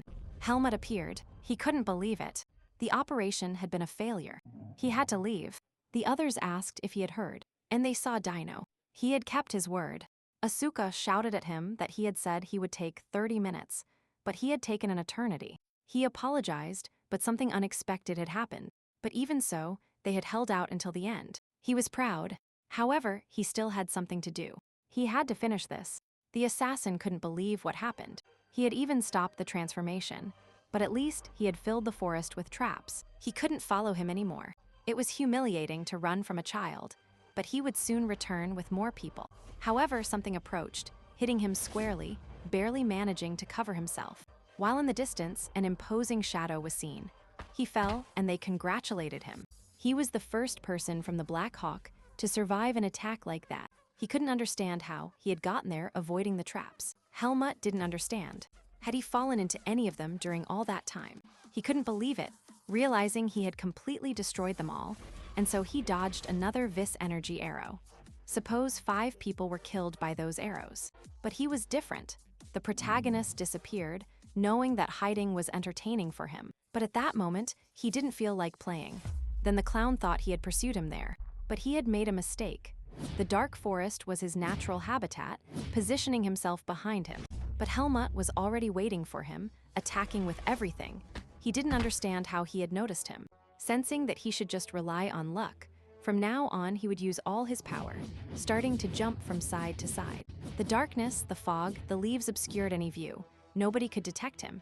However, Helmut could. Attacking his blind spot, he thought it was ridiculous. Hadn't it been a coincidence? It was impossible for humans to detect something like that. And looking closely, Helmut had his eyes closed, while the assassin attacked him with everything dodging. And understanding what was happening. No matter how hard he tried to hide, that boy wasn't using his eyes, but rather sensing his killing intent. It was the first time he had faced someone like that. Helmut didn't understand. Had he run out of moves? If so, now it was his turn. He got scared, as expected. That damned boy could control Viz energy, to the point of creating a sword. He was in trouble. Besides, he had lost a lot of blood. It was dangerous to face him head-on. However, Viz energy didn't last long. He just had to hide. Helmut attacked through the tree. The protagonist expressed that now he was out of weapons, asking what else he could do. He laughed. What more could he show him? There was only one answer, and so he surrendered, but Helmut hit him. He didn't understand why a student from the fencing department was attacking him when his opponent had surrendered. Helmut denied it. They weren't sparring, breaking his leg so he couldn't run away. He kept begging for mercy, Besides, if he killed him, they would pursue him forever. The Black Hawk was more dangerous than he thought. Helmut just listened and broke his fingers. He was going to make one thing clear: he would die there. And now, those who come after him will have the same fate, and if he had nothing more to say. But a halt stopped him. If that man lost, he would be in trouble. The protagonist didn't understand who it was. Even seeing him and feeling him, he didn't know if it was real. Upon hearing his name was Talon, he understood. He was the old leader of the Black Hawk. He knew he wouldn't let him go for free, so he would pay a generous price. The Black Hawk was suffering from a labor shortage. They couldn't abandon him. He offered him a lot of money. Helmut knew that person was very strong. He saw no weakness in him. Besides, if he killed the masked man, his seed would react. It wasn't a good decision to keep fighting. This one accepted. He would never track him again, promising not to accept any request related to his future. After thinking, Helmut expressed that he needed a lot of money and information. This one nodded. He was a greedy guy, but accepted. That was 300,000 marks, and regarding questions, he had been buying and selling information for a decade. However, there was a condition. They would provide him with 5 questions. Since they had started with a losing transaction, they couldn't suffer more expenses. The first thing he asked was where the horses were. Then, upon hearing the answer, he asked what possibilities existed for the Black Hawk to target him again. Answering that the Black Hawk no longer mattered to him, the boss was the one in charge, and he had the word. Helmut, out of curiosity, removed his mask, asking him to put it back on since it looked better on him. And so Helmut had no more questions, but he would need information in the future. This one understood. That was a ball through which he could contact him. However, he would only have a period of 10 years to use his 3 questions. Sensing it, he asked for the invisibility cloak, since if he had that with him, they might suspect something. This one didn't understand. Was that old man? How could he hide his energy? This one laughed. Camouflage was his specialty, showing his true identity so he would trust him more. And so Helmut threw the masked man, warning that if he saw them near him again, he wouldn't hesitate to kill them. This one nodded, expressing that he would wait for his call, then disappearing. These 2 fled and apologized to him. Next time he would kill him, he would return all the money he spent. He would never fail again. He never thought that by removing his mask, he would be so angry as to say something so unreasonable. The truth is that if they put all the power of the Black Hawk together, they might be able to kill him. However, that boy was anything but normal. He wasn't even close to defeating him. That's why they should never look for him again. That boy had decided not to kill them, just to avoid causing him trouble. Helmut truly was a tempest hiding in a child's body. Then the professors asked him if he was okay. This one felt it while looking at his companions. The professors didn't understand how he went alone against an assassin. Helmut just expressed that everything was fine in the end and asked how Dino was, mentioning that they had managed to reattach his finger, and he was almost completely healed. Only a trace of demonic energy remained. The professor just cursed. It was all her fault, but Helmut knew that all of that had happened because he was present. At first, he just enjoyed the fact that a strong enemy was nearby. But then everything changed when he targeted the people around him. Now, when he returned and saw everyone on the floor, he felt an inexplicable anger, wondering what was happening to him. And the mage asked him to come a little closer. The professor asked him what he was doing there, mentioning that they brought him because of the emergency to help. This one felt it. Helmut had just arrived. He should handle it. Alia asked him to sit down. Assuming his opponents were so strong that even he was injured, Helmut only had doubts. He remembered a teaching. It was said that it is a virtue to save others when their lives are in danger. But if this continued and he couldn't save them all, wouldn't his life be full of pain? Seeing them, she asked him not to worry. They were fine, but Helmut denied it. They were almost killed because of him, and he wasn't sure if he could save them all next time. He wasn't strong enough yet. This one explained that the concept of helping arises when someone needs help. Humans are creatures that live to cooperate, since there are always limits. He should think about it. They helped him at all times. It probably wasn't much, but perhaps they would continue to support him until the end of their days. Upon hearing that they might hate him, he hit him. It was too much. He would go talk to the professor. And so Helmut approached them, asking for forgiveness. But before finishing, they denied it. Everyone was alive. Besides, thanks to him, they realized how vulnerable they were. They only thanked him. Because thanks to him, their objective, Their vision, their goals had changed. Asuka, upon hearing that he hadn't gotten rid of the assassin, he supposed he was weak. He had even injured his arm with his super attack, while James stretched out his hand. He had heard about Dino's demonic energy. Honestly, he thought he would die, and his friend too. It was he who insisted on saving his friend, putting everyone at risk, but he thanked him for saving them all. Thanks to him, no one ended up dead. He would never forget the debt to him. If he ever needed help, he would run without thinking and give his life for Helmut. He still didn't understand, but his mind cleared, remembering the blonde's words at the beginning, who thanked him for saving him. Alia's words. The concept of helping is not a kind of charity, it is a power. There are no nobles or commoners in that concept. Helmut understood. Instead of repressing a person with his power, this concept connects the hands and the hearts of everyone. That was the power of trusting and supporting each other. That was the true power of humans. While they laughed and chatted about the battle, Helmut only appreciated his life and the moments he lived. He was happy to be alive. Then Alia said she would return first with her magic, asking if he also wanted to go first, since he had experienced a lot today. But Helmut, smiling, thought he was fine. He would return with his team. Alia was smitten again by Helmut's aura and told him they would see each other at the academy later. And so he returned with the boys, expressing that this is how a hectic camp ended. The light shone through the forest, and for some reason, he felt more refreshed than usual. However, they said that tranquility was always fleeting.